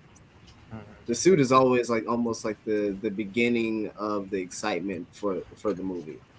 Um, I believe if my memory serves me correctly, it's been varying amount of times in between when it comes to each movie, how long it took for the production for us to actually see the suit for that film that was announced. Um, so I'm really excited about this, man. I think it's going to really bring some fresh air. It's Spider-Man. It's going to do numbers because of Spider-Man. People are going to take their kids to see this over and over again. It's going to reach just a different type of audience than the Fantastic Four. Um, right now, as they are being implemented in the MCU, are going to need some work to get towards in terms of that casual cachet. I'm really trying to say this very specific because if you know comics and you know Marvel, then you know the amazing amount of respect that you have to have for the Fantastic Four. Spider-Man is a spinoff of those guys. Black Panther is a spinoff of those guys. Like we wouldn't have those characters without that. So there has to be a level of respect that's given there. But it's just with Spider-Man, you guys, the merch, man. Birthday cakes, pillows, Yeah, bro. bed sheets, socks, drawers, shirts, everything, earrings, chains, bracelets, Ice cream. anything you. My daughter got the ice cream with the Spider-Man joint. Anything you can think of. Yeah. The boy has been merched. Hey, what about the Eddie Richard Pryor, the toy man, when the kid had the Spider-Man jammies on? Everything. Iconic, son. Anything you can think of, he's been made into merchandise. And so I think that's just gonna again just help this movie, whatever it is, whatever quality it is gonna rise up another level because of the casual cachet that Spider-Man holds within the dominant culture. So I think that's my roundabout way of answering that question is I just think that Spider-Man, in terms of him as a character and him relating to people, is just so large and big as a phenomena that all you really have to, even in the worst movies, have done crazy numbers that other studios wish they could do. And we talk, oh, that movie was trash, flop. I'm sure Spider-Man 3, the Raimi movie, did better numbers when you compare it to other stuff that people tried really hard on in the same year. Like put their blood, sweat, and tears in, but people didn't come to see that because you didn't have that cultural cachet or the word of mouth to get people into those people been shitting on Jurassic Park, and that motherfucker's sitting at a fresh 800 and something million. Yeah. See, but the thing is that there's a part of it is that it's been mentioned in the chat is the moviegoer has changed. The psyche of the moviegoer has changed. Has altered. Yeah. Now, we might have stayed the same in how we look at movies, and and we might be nostalgic of the days that we went to movies when we were kids with our parents. But the young teenager, they may not be getting out like that to the movies like that unless it's a big movie. I did see some youth at the Fantastic Four, and I was happy to see that, but at the same time, I'm like, shut the fuck up. Right. But other than that, I'm happy to see them, the kids at the theater and enjoying something that's actually fucking 60, 50, 60 years old in terms of the IP. It's been around decades. So I'm excited. I'm just trying to keep. I know there's a lot of stuff to just be concerned about. But I'm just trying to keep my head above water till these movies come out, and then we can really have a full thing to say. But I'm excited about the possibilities, man. I'm just happy that they have a direction. Like I mentioned earlier, 10 years of not knowing what the fuck. Who the fuck is this guy? Right? For almost 10 years of who the fuck? Why the fuck? Why they do that? How they do that? I ain't like they did that. Oh, and then I kind of liked it. Oh, I hated it for 10 years, bro. Insane. Word. No, I get it, man. I get it. Jay, I want to move into this, bro. We already kind of touched on it. I want to jump into this here real quick, man.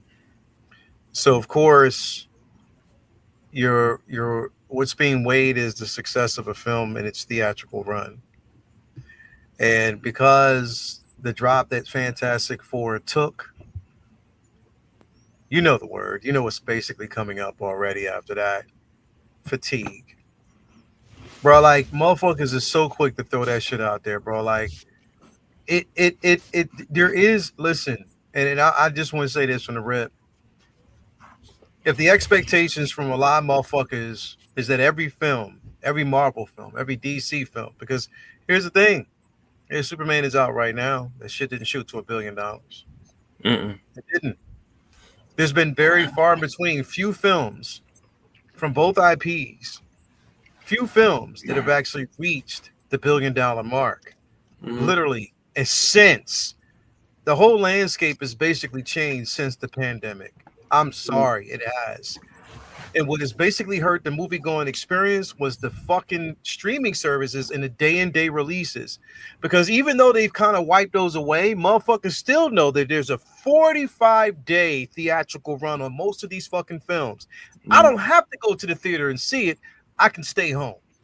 Well, the writer strike too. Two writer strikes that hurt. Yeah. That really definitely hurt it, bro. A lot of these films, you will very seldomly right now see $1 billion tempo films at this moment. You will rarely see that shit right now, man. There's been a few films that I can count on one hand that have been lucky enough to reach it. Spider-Man, I mean, No Way Home was destined to do it because of what was involved. Black Panther made $1 billion.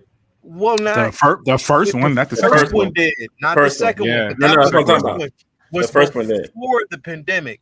Spider-Man was after the pandemic, and that one, or even during slightly the pandemic, and that one made $1 billion based on what was there. And on top of that, and its whole spread at that moment, it wasn't up against anything else. It really wasn't. Fantastic Four is coming off of you have Jurassic Park, Superman, Fantastic Four in one fucking month, man. So just because right now there's going to be a drop off, because number one, I have to blame Marvel in that, because y'all motherfuckers haven't been promoting this shit after it's been in the theater since, and y'all should be doing that shit. You should be. You're not fucking doing that. You know what I mean? But right now we're choosing to say that because of that Marvel is a failure.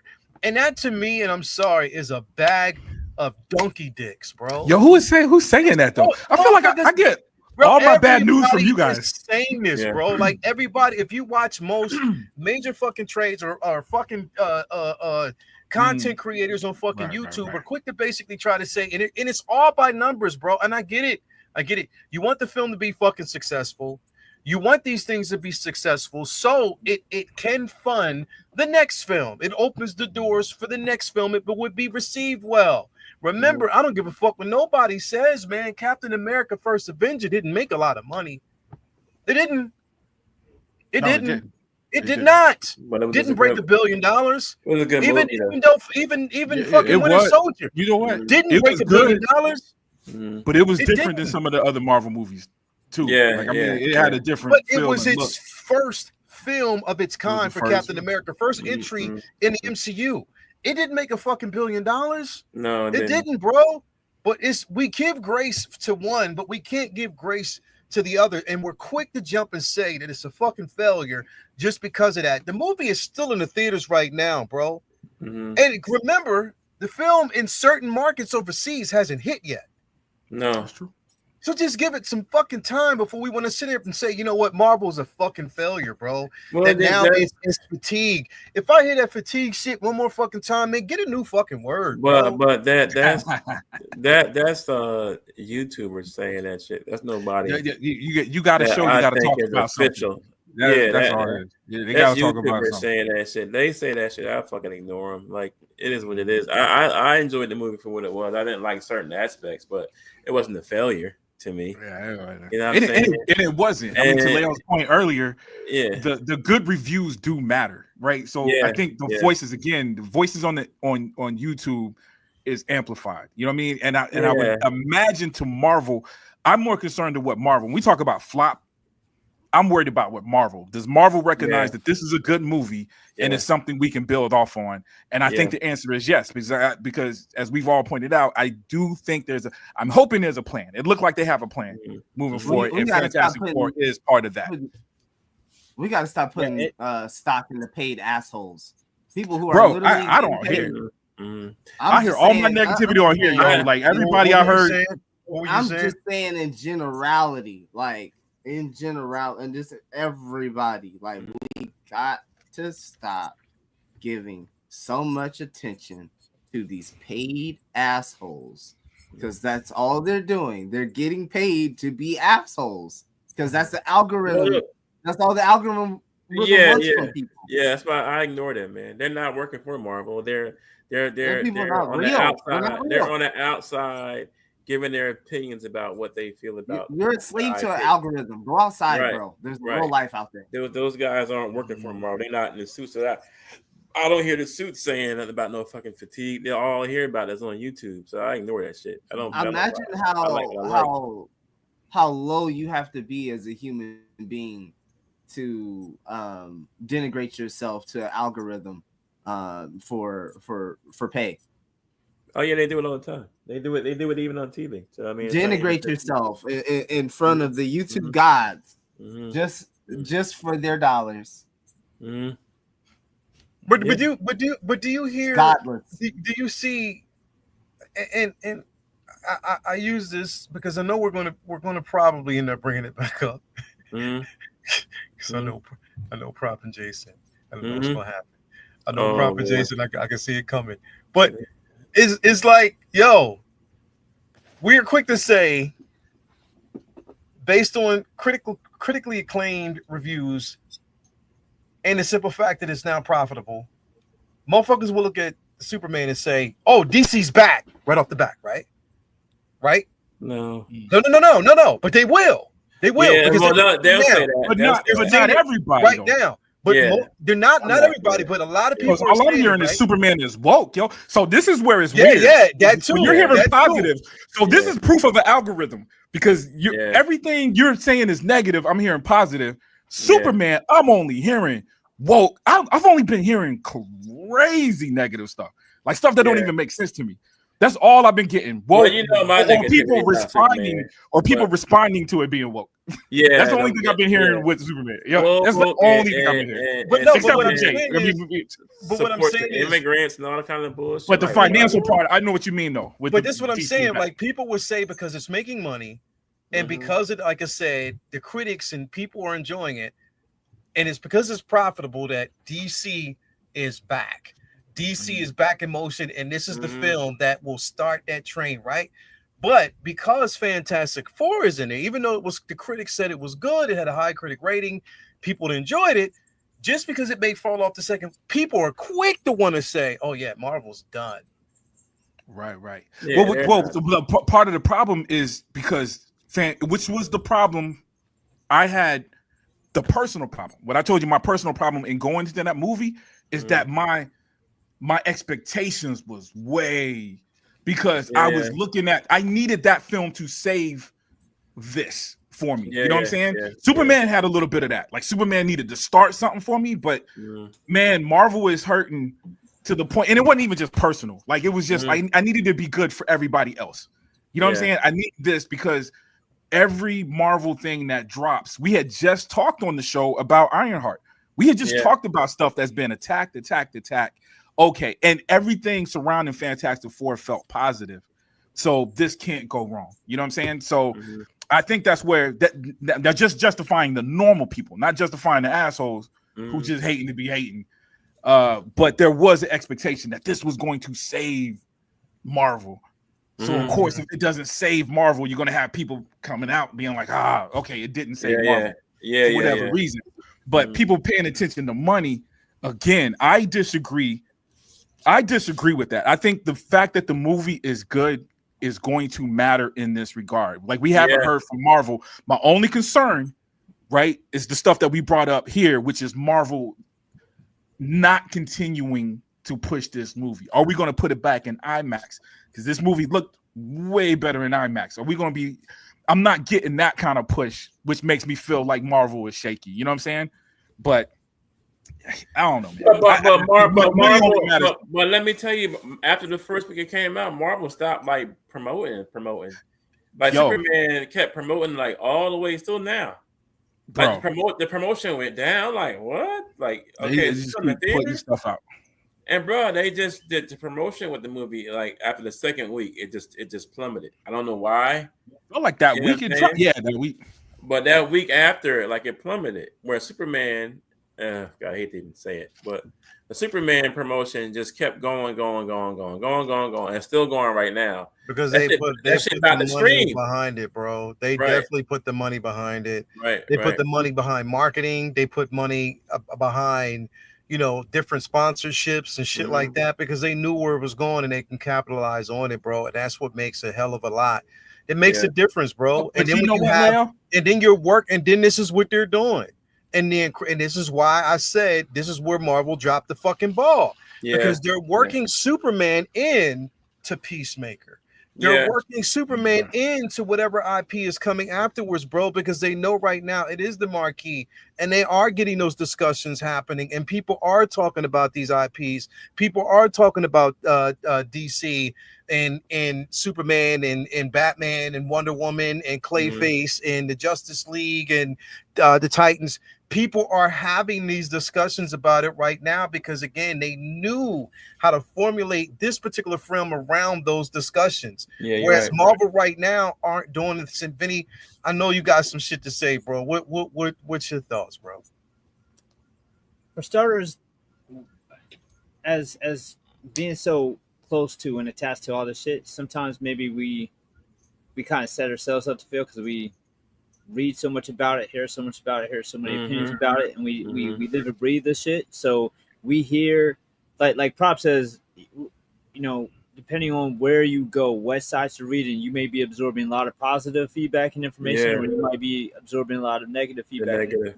And depending on your outlook and just how you process the shit, you might focus more on the negativity, and it might upset you more, especially when you have the studios leaning into that as well, because we are seeing a lot of people excited for Fantastic Four, even though it's not doing well, as well as not well, but not quite as well as I'm sure people were hoping it would do.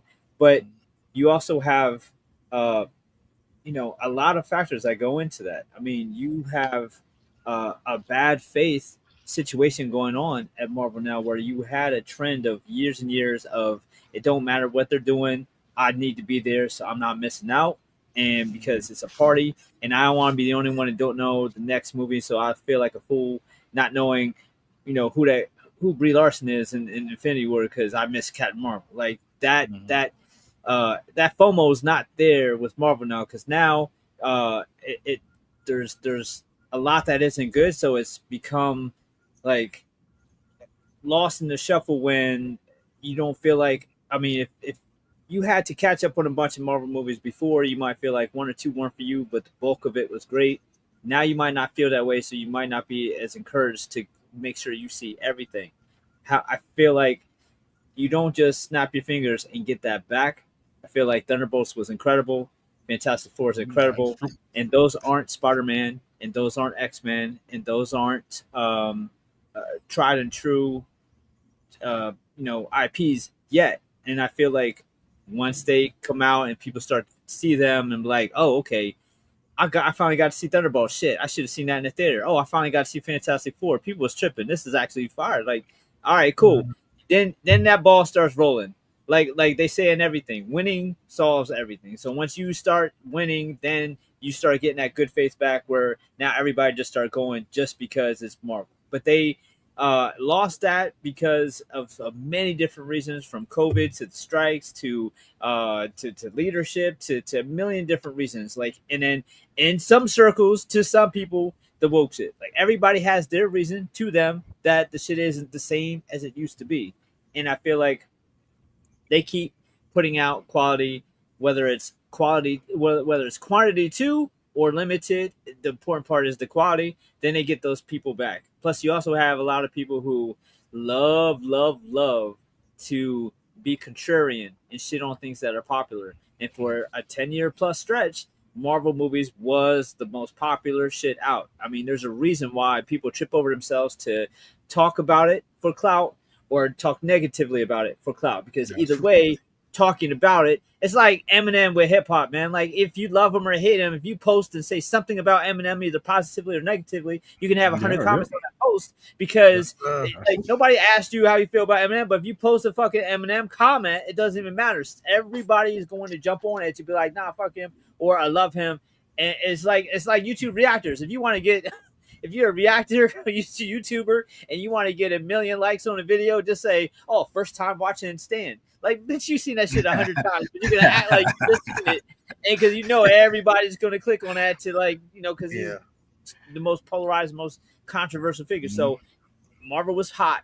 Everybody had to either feel like they wanted to be part of that train or to shit on that train to be different. So I feel like that's where we're at now, where they're fighting to get everybody back. Now, how they're fighting to get everybody back is just there's different schools of thought on it. I don't necessarily feel fan servicey, old school nostalgia shit is the only way to go. I feel like they should be doing peppering that shit in instead of leaning into it 100%.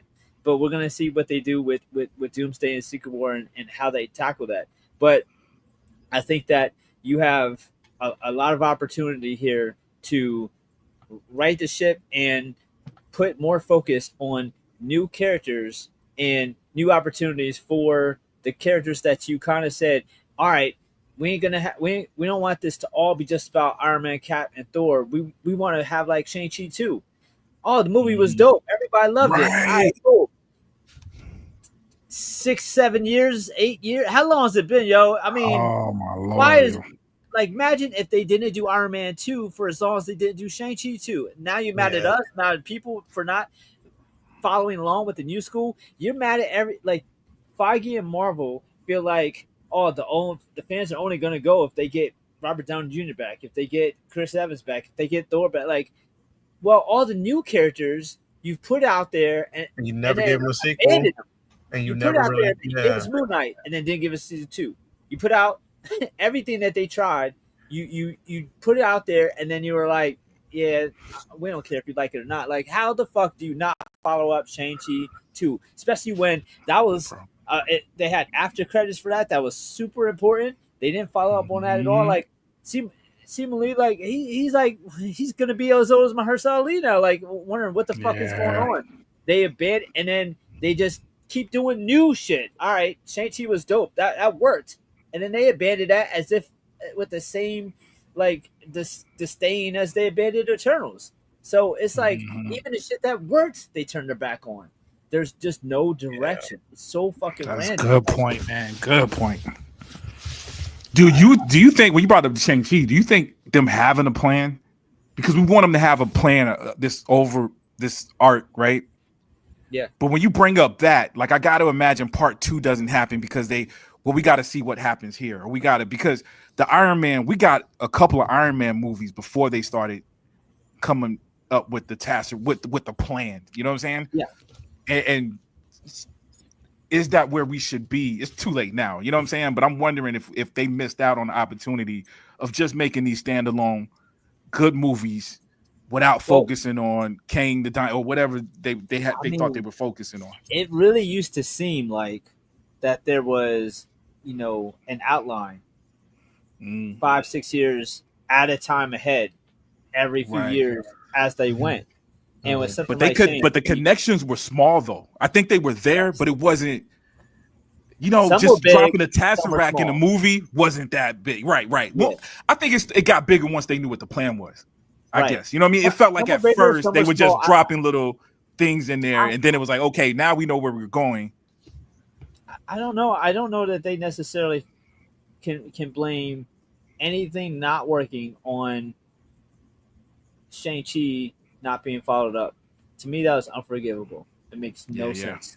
Even if they did not connect, because if they weren't ready to follow up on the after credit, they could have had a follow up after credit that tied into that after credit. Keep it like Thanos. They had like Thanos had the Easter egg at the end of whatchamacallit Avengers.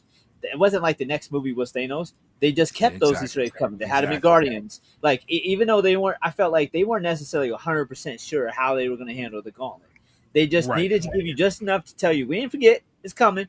And then they could have kept that shit going. They could have had a follow-up. They could have had him doing whatever the fuck he was going to be doing in that movie. And then somewhere at the end, a follow-up of what that scene was at the end of Shang-Chi, just to keep you, like, on the hook and just keep it going. Like, and that would have kept the things that were new, that were working, in the loop. But you can't keep forgetting that, like, your goal needs to be your IPs, not your actors. Your job is to keep what's working as long as you can, and to keep you keep bringing in new shit. When you got a wrestler who's the champ, that wrestler is eventually going to get hurt or retire. You got to keep bringing in new blood, so that way when Hogan retires, you got Cena right there. So whatever. Right. But if you don't ever build anyone up and have any stars ever win any matches until Hogan dies or retires or Cena goes to make movies, then you try to push a new star, you look desperate. Yeah. Right. You waited until you had.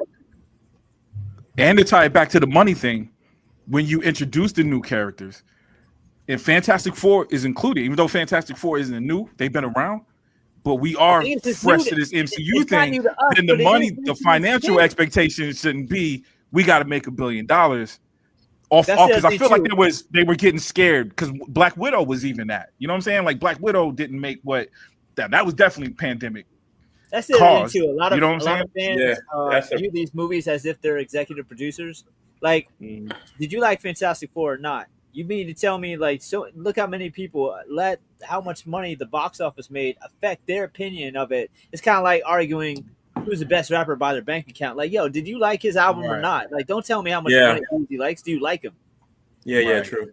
I mean, like, if you like Superman, I like Fantastic Four, and we argue about it, and we're arguing over the dollar amount, that's a weak ass argument. And I would say that even if Fantastic Four had made more, because there's so many different factors that could go into why a movie might make more or not. It's like, is it good or not? Because guess what? Like, Avatar is you can't tell me, like, if I like, Memento, Leon the Professional, like, all right, Avatar is a better movie than any movie that ever came out because it's made the most money.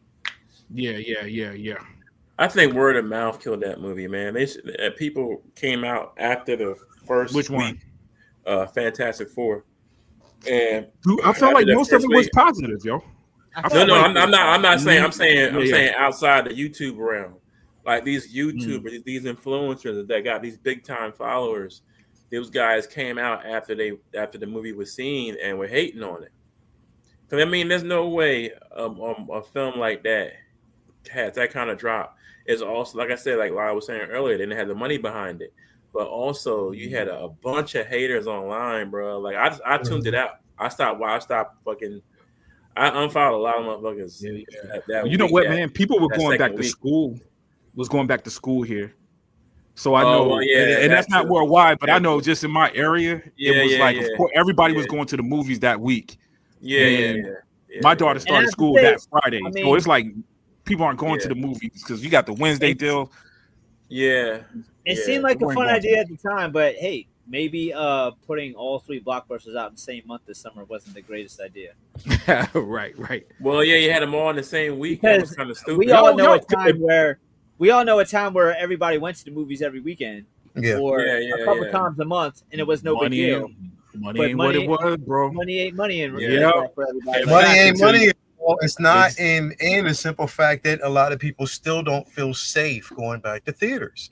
They don't. Yeah, that's Like true. I can literally, bro. I times, even you know, man, how many times, bro, we've as a collective group have gone to the theaters to see like these big budgeted films, and the theaters packed all the way to the front, like damn near to the front, bro. And people, bro, when we went to go see fucking, I listen, and I'm gonna tell you this right off the bat, I haven't seen a motherfucking theater packed since Endgame.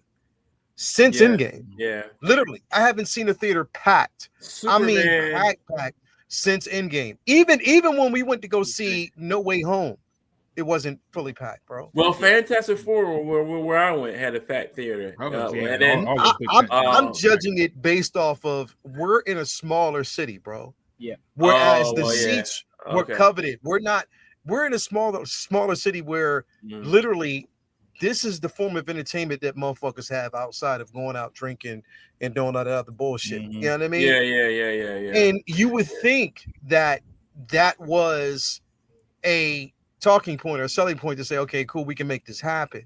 Yeah. And it didn't. You know what I mean? Like, but a lot of it is, and a lot that has spoiled the experience. I'm sorry, it's still the day-and-day release. It is still the fucking day-and-day releases because motherfuckers, even though they changed the format, even though they stopped doing it, you've already set a precedence at that particular time to say that, look, you don't have to basically see it in the theater because chances are it'll still be running in the theater, but it's going to hit VOD within a certain amount of time. So you don't have to go because you can buy it. My biggest issue with that is you've set the mindset now for people to believe, yeah, this might be great, but it'll be home in yeah.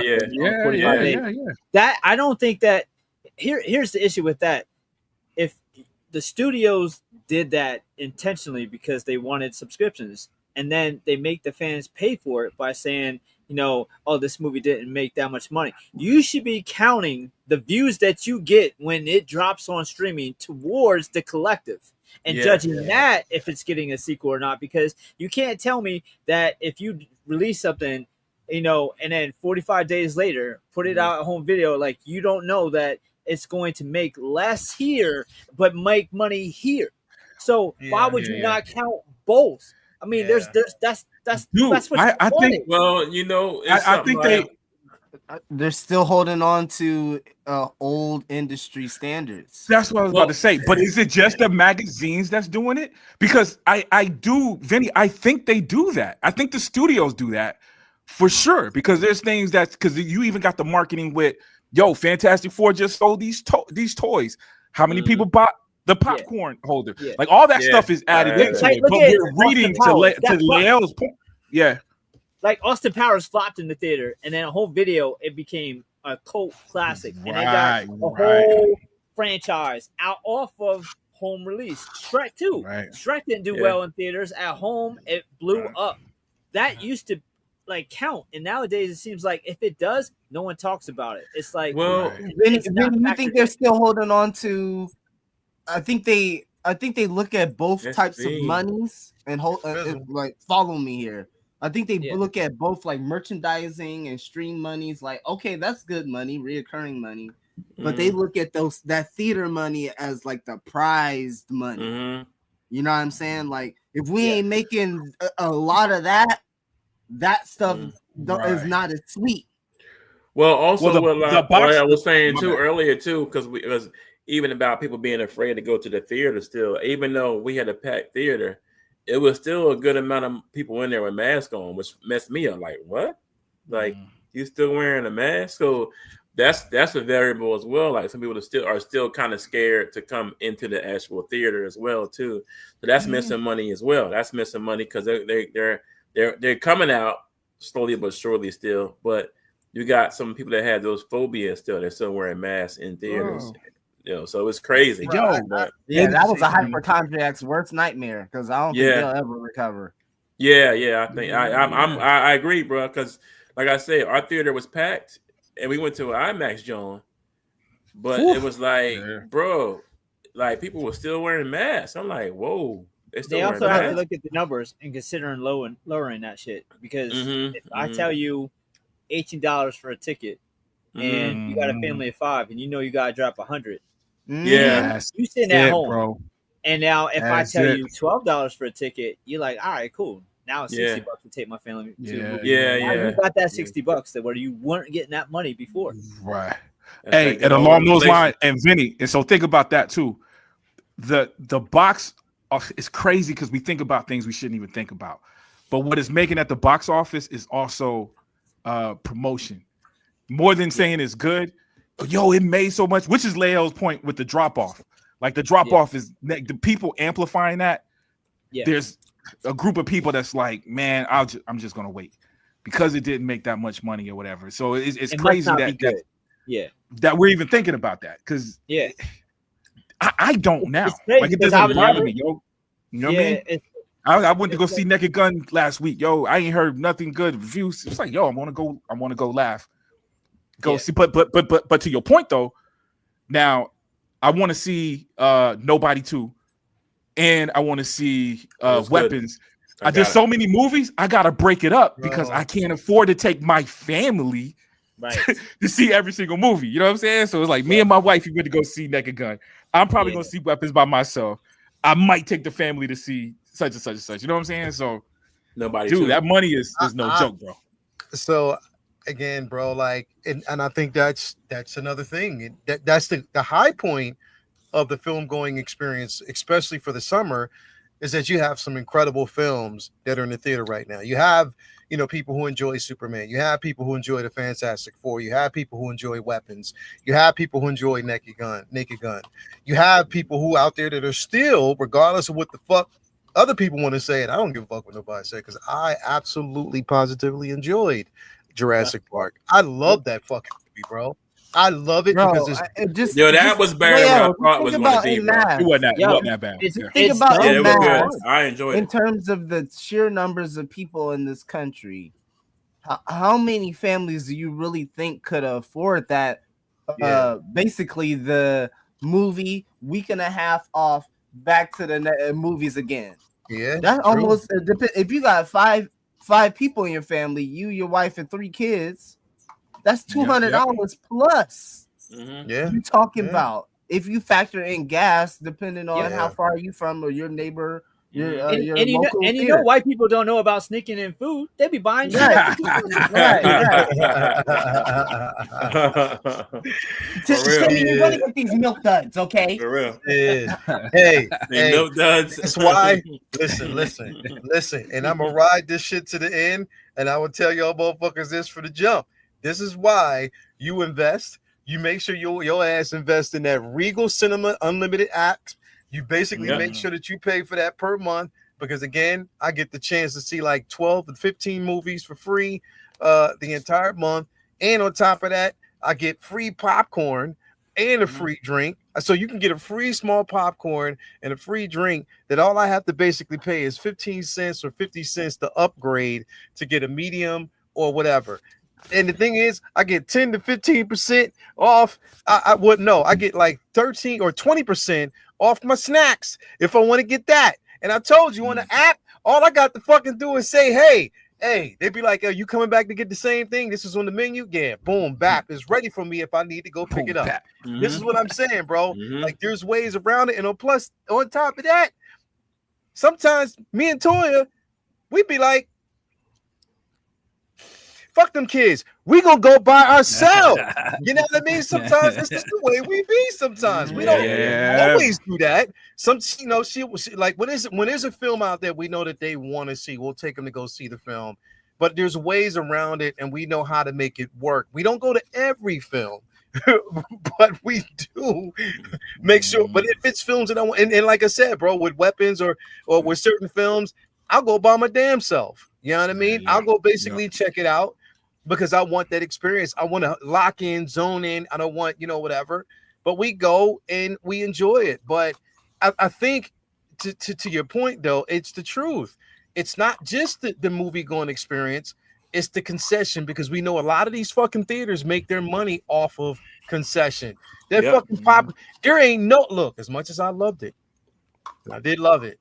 There ain't no way in hell that I was paying $80 for no Galactus bucket, bro. I wasn't doing that. Oh no, I wasn't doing that. Not for some big ass. I wasn't gonna do that, bro. And you gotta put that shit in the trunk unless you drive a fucking big ass Humvee and some shit that Jason was driving in Iraq. Unless you got that, then you putting that shit in your trunk, bro. You gotta get the sunroof. You gotta have it sticking the head. Sticking That's out it. the That's it. We know, That's it, man. We know prop. You can fit. Pull a straw from his hat. I mean, you can fit 6 Spawn figures in that fucking pocket. Yeah, bro. Yeah, man. Listen, bro. Like, I just think he said, Charlie, you're gonna put them kids to work. Pay their own ticket. Hey, man. Hey. I got the M-Rap with the M-Rap. Hey, Brady, man, the Geek Son, my son, man, he been stepping up, man. He been buying tickets for all of us when it's he helped when we struggling. Yeah, nah, we like I said, I mean, she took him the other day to go see that. I forget the name of that movie. It was the one about the sketch, or I forget what is it called, Sketch? Oh, I don't know. Yeah, she took him to go see that. She didn't like it. I think they might have actually liked it, but she didn't really, you know, feel whatever. But no, I think, but my point is, bro, like, we can't, these motherfuckers being so quick to jump and say fatigue that the entire studio is in danger because of a projected number that you feel as though they need to reach to be as successful. Mm-hmm. That shit right there is minimizing, to me, the movie-going experience, because what you're saying when you're creating this content is that, hey, put all your money into this, because if you don't go see it, it's trash, or, you know, look at this projection. This is telling you that this is a failure. And it almost would make that person say, well, damn, maybe I should just wait. You know what I mean? So you're taking away from a lot of motherfuckers' experiences when you put this bullshit out there, bro. Nah, man, the company ain't fucking in danger. Your ass is on fucking line, mad as hell, in front of a computer all day. Nigga, you in danger. Exactly. Exactly. That's pretty much it. Exactly. Exactly. All day. That's pretty much it. That's the whole thing in a nutshell, bro. Yeah, I'll take some of that 400 million failure money. I'll take that. Yeah. Failure money, bro. Man, one of my friends asked me that all the time. He don't even be understanding, yo. Like, yo, Man of Steel made how much? They or what movie? These ain't even flopping prices, bro. No. Weapons is in the theater. You said hundreds of millions. Yeah. Weapons right now. Weapons they did it real good, bro. Over the weekend, 44 million for a horror film like that, bro. Come on, man. That's a come up. I'm gonna watch it right now. I'm gonna watch it's a cup. It's a fucking come up. Sinners is up. Sinners is up there, man. Yep. I fucking love, and Vinny, because we used to seen it. The end of that movie had me dying, bro. What? It had me dying, but in a good way. What's that? Right. It had me dying, but in a great way. It's a fucking incredible. I love the film, bro. I love it. Yeah, I'm checking out this weekend. And great cast. Definitely weapons. That's what I said. That's what I said. I was like, I'm gonna watch it. I'm gonna watch it when we hang up tonight. It's horathon worthy for people in our clique that knows that they wait, because it's fucking, it's everything. It two good films. Vinny, I swear to God, like, we need a do-over of this film at your crib once again, bro, because I still think not this one, but the movie we saw last year. Sinners 2, but the movie we saw last year, bro. Oh, what evil lurks? What movie Not you that talking one. about? What movie you talking about? No one can say no. No What one is can it? save you. Yeah, no Bro. one can save you. It is one of the best movies I've ever fucking seen in life. What's When the I movie seen with it, the? Hold up. What's the one with the Yeah. girl with the hand? With the hand. nah, it's not The- that one. Oh, that's Talk to Me. Not that. Oh, Yeah, talk to me. talk to me. Oh, okay. Yeah. Okay. Yeah, no one can save you. If anyone out there is into horror, do yourself a favor. I'll watch that movie. Peep that Going Blind. It's a modern classic. Yeah, Mm. it's definitely not what you think. When you see it, you wouldn't even expect that because I didn't. And that was the first time I saw it. And I was like, yo, that's this fucking movie No is one can everything. save Same you. girl who basically plays right now as what's her name? Allie on Last of Us. Yeah, in The Last of Us. Yeah. She plays not Ellie, she plays Oh, Allie. the other girl. The other girl. Allie. no, Oh, not man. Ellie. Not Ellie. The other girl. The I'm girl not that saying Ellie. Ellie. That, I'm sayingAlly. Allie. Allie. Oh, my bad. My Allie. ears are Yeah. fucked up. They gotta Gotcha. Oh, forget that joint's on. It's on Hulu too. Yeah, it's on Disney But- Plus. Yeah, watch it. Definitely watch it. But no, I mean, like I said, I can't stand it. We can't have two successful franchises now. This motherfuckers are just so quick to jump to conclusions. I can't stand that shit, bro. I really, really can't. all that shit is online, man. All that shit is negative. Yeah, it is. It's It not is. even. It's not even the people that. It's not even the people that really matter. The motherfuckers that's getting paid Right. to put the movies out. It's not even them. It's the motherfuckers online saying this shit. So Yeah, the hell with yeah, fuck it.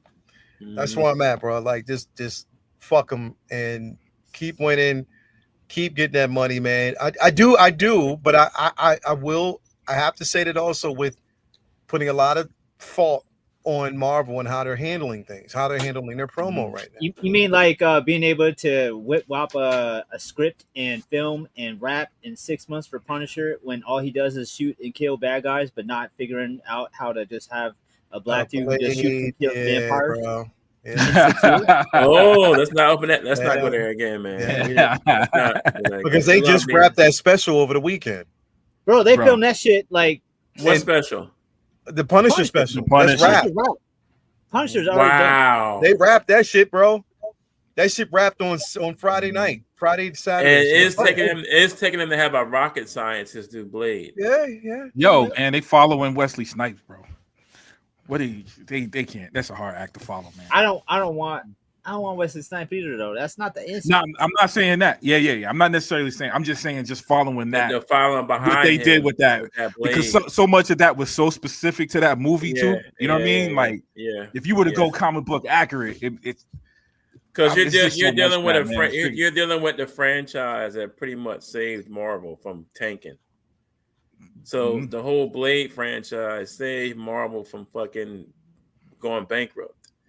So And the irony is that film wasn't perceived by anybody, even comic book fans, as like a comic book film. So Right. if they're sitting there Right. trying to figure out how to work it into the rest of the shit they're doing, like you don't need to. You spent No. the past 4 years making shit that was independent of itself. right, Now right. you have a problem right. with figuring out how to make a movie that's They need self-contained. to hire That's all you've been doing is making movies that are self-contained. a rocket scientist Yeah. / director to get it done. Yeah. dude. Yeah. They put his That's what I mean voice by like in his. direction, bro. So many of the problems is so avoidable. It's just Yeah, direction. And the fucked up thing is what we made fun of DC for 20 years. Right. How do we tell a story about an African American vampire that hunts vampires? Mhm. It's Yeah, hard, yeah. I guess. It's hard. In the meantime, you can just watch the Sticky Fingers version of Blade. But Oh, wait, I it will gets never. but wait, it gets I worse. will never watch that trash ever again in life. The first 2 seconds, I said, Hey, "This yo, is garbage. listen- This is garbage. Yeah, I've never even Trash. seen it. I've Oh, seen you know, I've it's never- worth Trash. it's Bro, worth watching, it's man. I think I watched the Horrible. pilot. It was It's worth just- watching, I man. watched Sticky Fingers the was the worst 5 part about it. minutes. Blade was the worst part about the Blade TV show, unfortunately. Blade was the But- worst I part wouldn't about the recommend Blade that TV shit show. on the greatest weed Yeah, possible. yeah. Mhm. That shit was trash, though. I never watched it, bro. So glad I Absolutely didn't. trash. So glad I didn't. Mm, mm, mm. Mhm. Anyway, Y'all gonna make me Man. take it off the shelf, man. I have it on the shelf over here. Are you What? serious? Are you serious, bro? I do, bro. I'm Stop gonna tell playing, you, dog. Stop playing, son. I've got the Captain America, the old dude. When I say 1970. if it's comic book related, I got it, son. I watched everything. Thor in the old Incredible Hulk TV show, Daredevil in the old Incredible. Dude, I watched all. That's all I had, bro. I couldn't wait for this whole Marvel thing to happen, this whole MCU thing to happen, man. Bro, So, go through that Which shit. word, Trash bro? can We right grew now, up bro. with crumbs. We grew up with crumbs. Yeah, That's I it, yo. gotta- Yeah, you I got try that's to remind myself that sometimes. You know, right. We so bitch spoiled about now. stuff Like, that- you got that on your shelf, but you know what? You know bro. what, We bro? have nothing. we had nothing. Earlier today, once I got home and settled down a little bit, I put on the Richard Donner version, Superman, the first one, Oh yeah, and I'm like, wait a minute, that looks kind of lame, yeah. and I couldn't believe it. I didn't even, bruh, like to say that about Superman, any kind of Superman movie. I had to catch myself, bro. Yo, sorry, bro. Man, yo. I made props show his eye. Yo, Oh wow! what the fuck? I didn't even realize it, yo. Wow. I needed y'all to catch popped all the out. feelings, bro. It popped out. Why did it make it I seem like didn't get- LL without his hat in the 90s? Yeah. I had to show all my feelings, man. I need you to see That's it. the eyebrows convey emotion. I need you to feel it. You had to see I need you to everything. feel it all. Bro, you did. Wow. You did. The emotion took over, Came bro. out. Man, Came out. Yo, I had Ghetto to tap into Yoda the was like, childhood, damn. bro. He's Came like, Listen. out. I was vulnerable enough to tell y'all I got it on the shelf, man. I got That's- a Blade anime. I got an Iron Man anime. So I just took them. I just cleaned up my collection. Some of the stuff I took down. The reason why I brought up Blade because it was like I know I should take that Blade off the shelf, and I couldn't do it, man. I couldn't do it. I left it up there until I get a new Blade from Marvel. When I get a Blade from Marvel, starring Sticky Fingers on your shelf. I left it on the shelf, bro. But I took the anime off. That's a baby step. There was an anime Blade. I took That's that the one off. only thing in that room that smells like shit is that Blade DVD. You gotta throw that shit in the trash, bro. You know what sucks? I can't even think of nothing good about it. I'm trying to think. Like, there had to been one There's scene. nothing good I about can't it but think the of car, nothing, bro. The car, that's it. Oh my god. The car. There you go. That's it. I'm gonna take it down. Y'all talk. Y'all don't peer pressure me into taking it down. Throw it in the trash. You know how they burn. You know how they burn. You know how they burn people's jerseys. They when they get traded to other teams, they burn their jerseys in the backyard. You need to do that to that. I give whack movies to people I hate. I got somebody in mind already. Come on, son. Oh, okay, all right, bet. All right. Come on. I might lie to him and tell him this is MCU. This new Blade, bro. Got the advanced copy. Oh, bet. All right. That'll be good.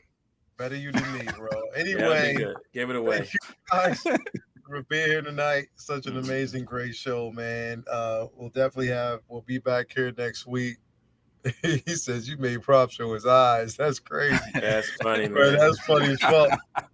That's like hearing Groot actually talk. Yeah. That's funny, bro. Bro, you got without his hammer.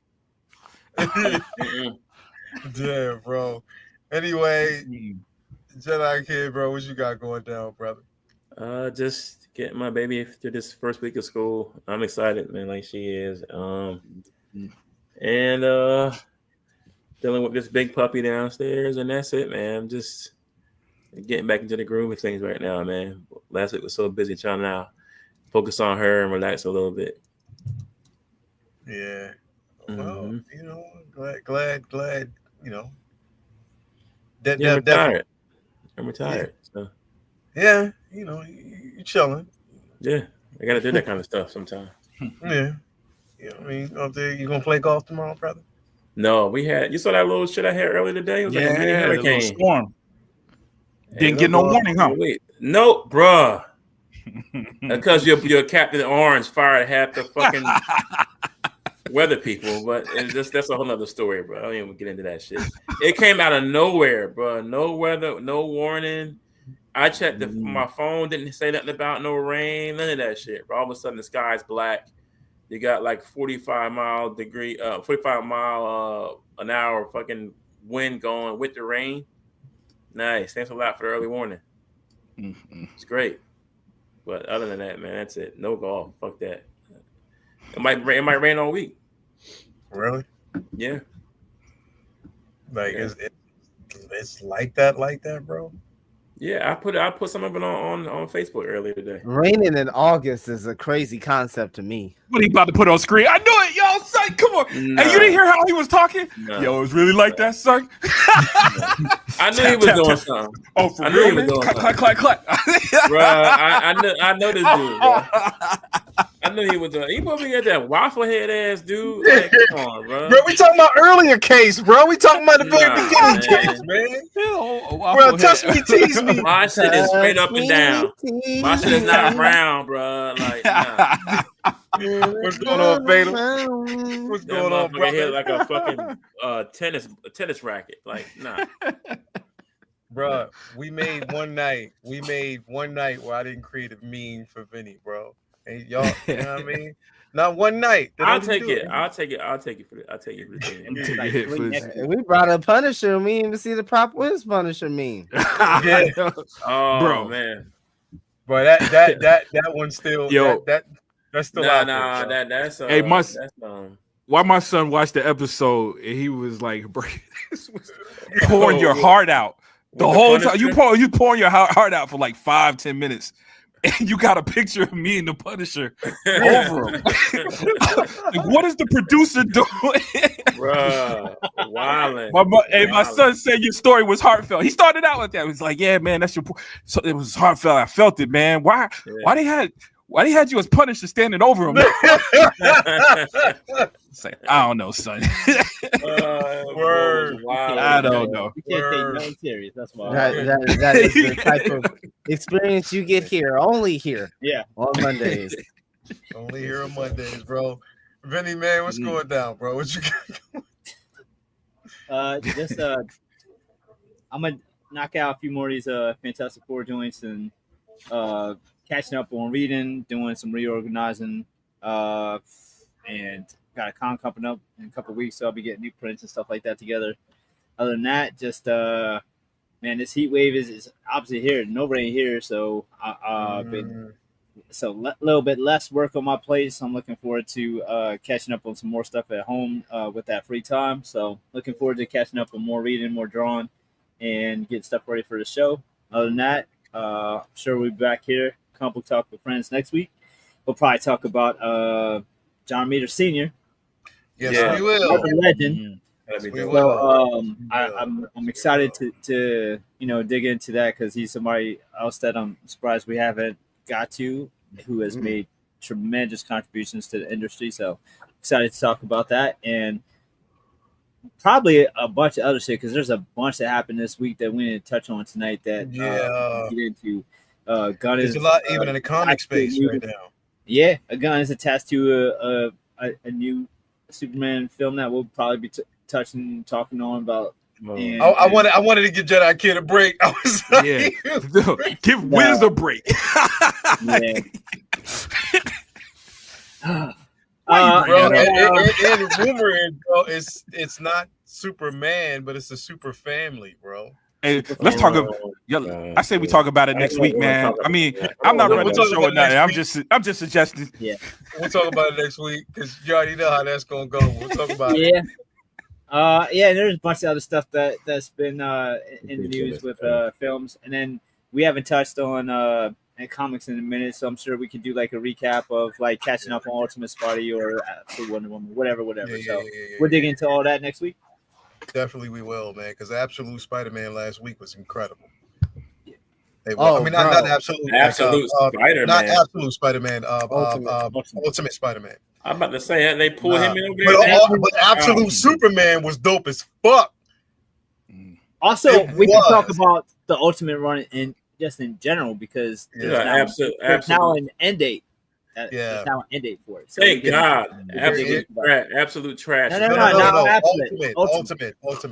Oh, I'm about to say. I thought Ultimate Yeah. had an end date. I'm sorry, dude. Absolute had an end still date. live. Because they're It's still basically right now, but see, because they're just entering, even with the X-Men, they're just entering the mutant war right now. So there's a lot So of stuff going on. when does Absolute have an end date? Is it have they said anything There's about no it? end date for There's Absolute. no end date on that yet because the thing is, Darkseid, they haven't done the crossover with Darkseid and India yet, so still True. waiting. That will have an end date. Like Yeah, I knew Absolute would have an end date because I know it's going to tie into the All In stuff, but I didn't know what they were thinking for Ultimate. Now, not every issue is going to have a definitive end date, but yeah. we know when Ultimate Spider-Man will end. I need Absolute to be done.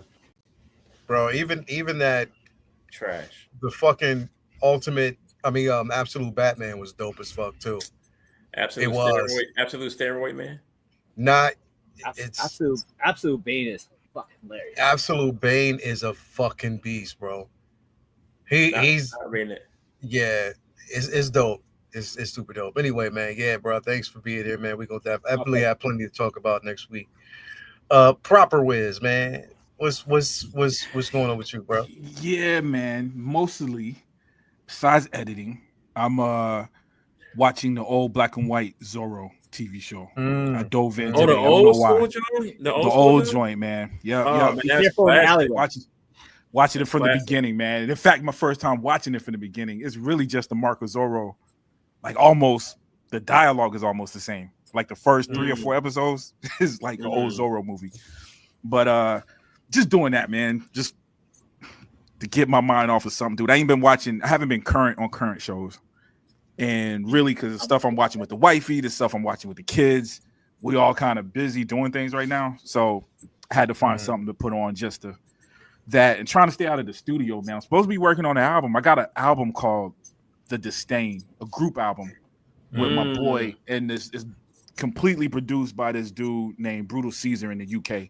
So this is the first time I've rapped on somebody else's beats in probably years. Brutal Caesar is dope. That sounds dope. Dog, he's dope, and he's a big deal. You know what I mean? He over there. He's got a lot of dope artists, man. So we've been finished with it, but it's Leo probably late. It's been hard to. We got the songs. I think I'm the only one. Like I'm just getting it to even while I'm watching Zorro, like listening for samples, talking samples, and I say that live, but trying to find that connective tissue. So we got the songs, but it's not flowing the way I want it to flow yet. You know what I'm saying? Yeah. Trying to figure that out. I'll be in the studio this Sunday. This Sunday, putting the finishing touches. We drop a single on the 25th of this month. I saw that. Yeah, Nice. Cordell. So that comes out on the 25th, but we'll be finalizing the album and everything since Lori's here. I'm going to have her do some recorded audio in the studio with the inserts that I have throughout the album. So yeah, man, like it's that moment, bro, when you kind of dedicate yourself to just completing that. Outside of all this, I've kind of put this on hold, right, so I can focus in, and that's probably what's been, just and that's it, yo. Yeah. So it's weird. So, and I'm taking a break. So we know we drop it in the fall. Mm-hmm. It's finished enough where I feel like I can take a break, but I need to kind of. It's crazy because that's my outlet. It's a different kind of album, dude. I think I've been on this racism. I've been on this racism tip. Yeah. This is just spinning, which is a freedom to that, but a different kind of energy too. You know what I'm saying? So I think I'm just gonna take this week, just the rest of the week, man, and kind of focus on the family, man, volleyball stuff. Watch my Zorro, and then hit the ground running Monday. Yeah, back in the studio. I had a song on my album called "Squeezing Booty," but Toya told me to take it off. Ooh, see, that's good. I'm just fucking with y'all. Nah, that's good. I'm just fucking with y'all. You gonna have that girl come down them steps and pump you. Hey, hold on. I think all you guys commented. I do my Wizard Wednesdays. I drop a song.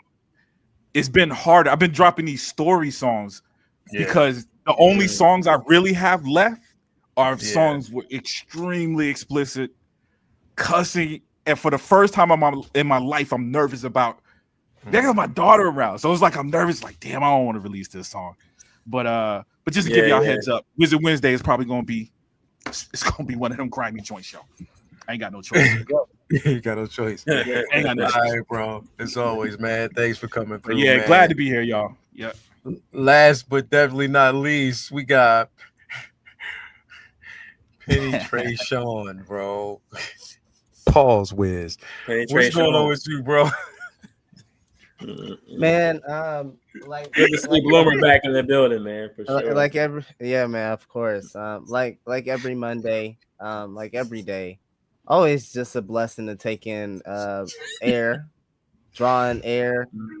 Thank God to the man above for everything that I'm able to do, everything I'm able to collect, and everything that I'm able to do for the people that need me and the people that love me and want to support me. So Yes, sir. again, just really thankful and grateful for all the support.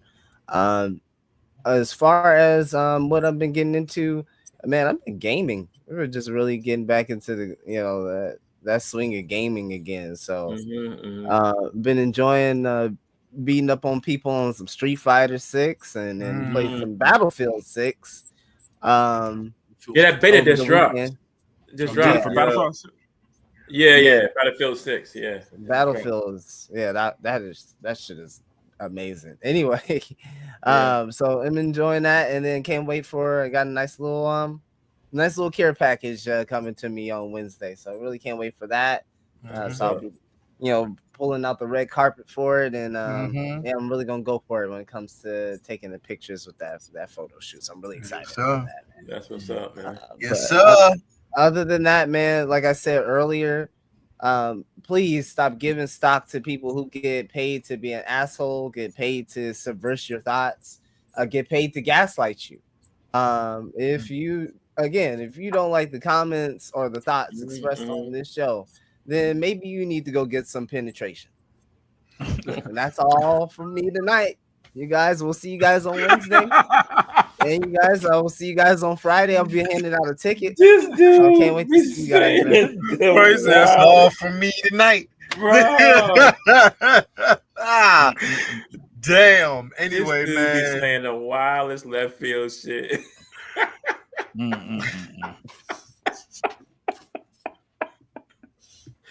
Bloomer is back, baby. Bloomer is back. Wow, bro. Wow. Oh my God. Everybody, thank you for being here. Another great show. We will see y'all again. He said, "Here we go." We already know, bro. Anyway, thank you guys for being here. As always, man. What is it? Did anybody check out the movie 40 Acres? No. I got Not it. yet. I didn't watch it. It's okay. Not yet, but I want to. I definitely want to check it out. Not yet, but we will. Thanks for the heads up, bro. Thanks for the heads up. Forrest is I'll watch that later. Yeah, I do want to check that out, man. But definitely thank you guys, because that it's like a post-apocalyptic type of thing. Yeah, that's what it looked like. Yeah, I want to check it out, man. I definitely want to check it out. But again, thank you guys for being here. Another great episode. We will see you back here next week, same time, same channel, all day, every day, man. Love y'all. Get out there, support your physical media. Actually, support your local brick and mortar, and let's keep it moving, man. Peace and love. Love y'all.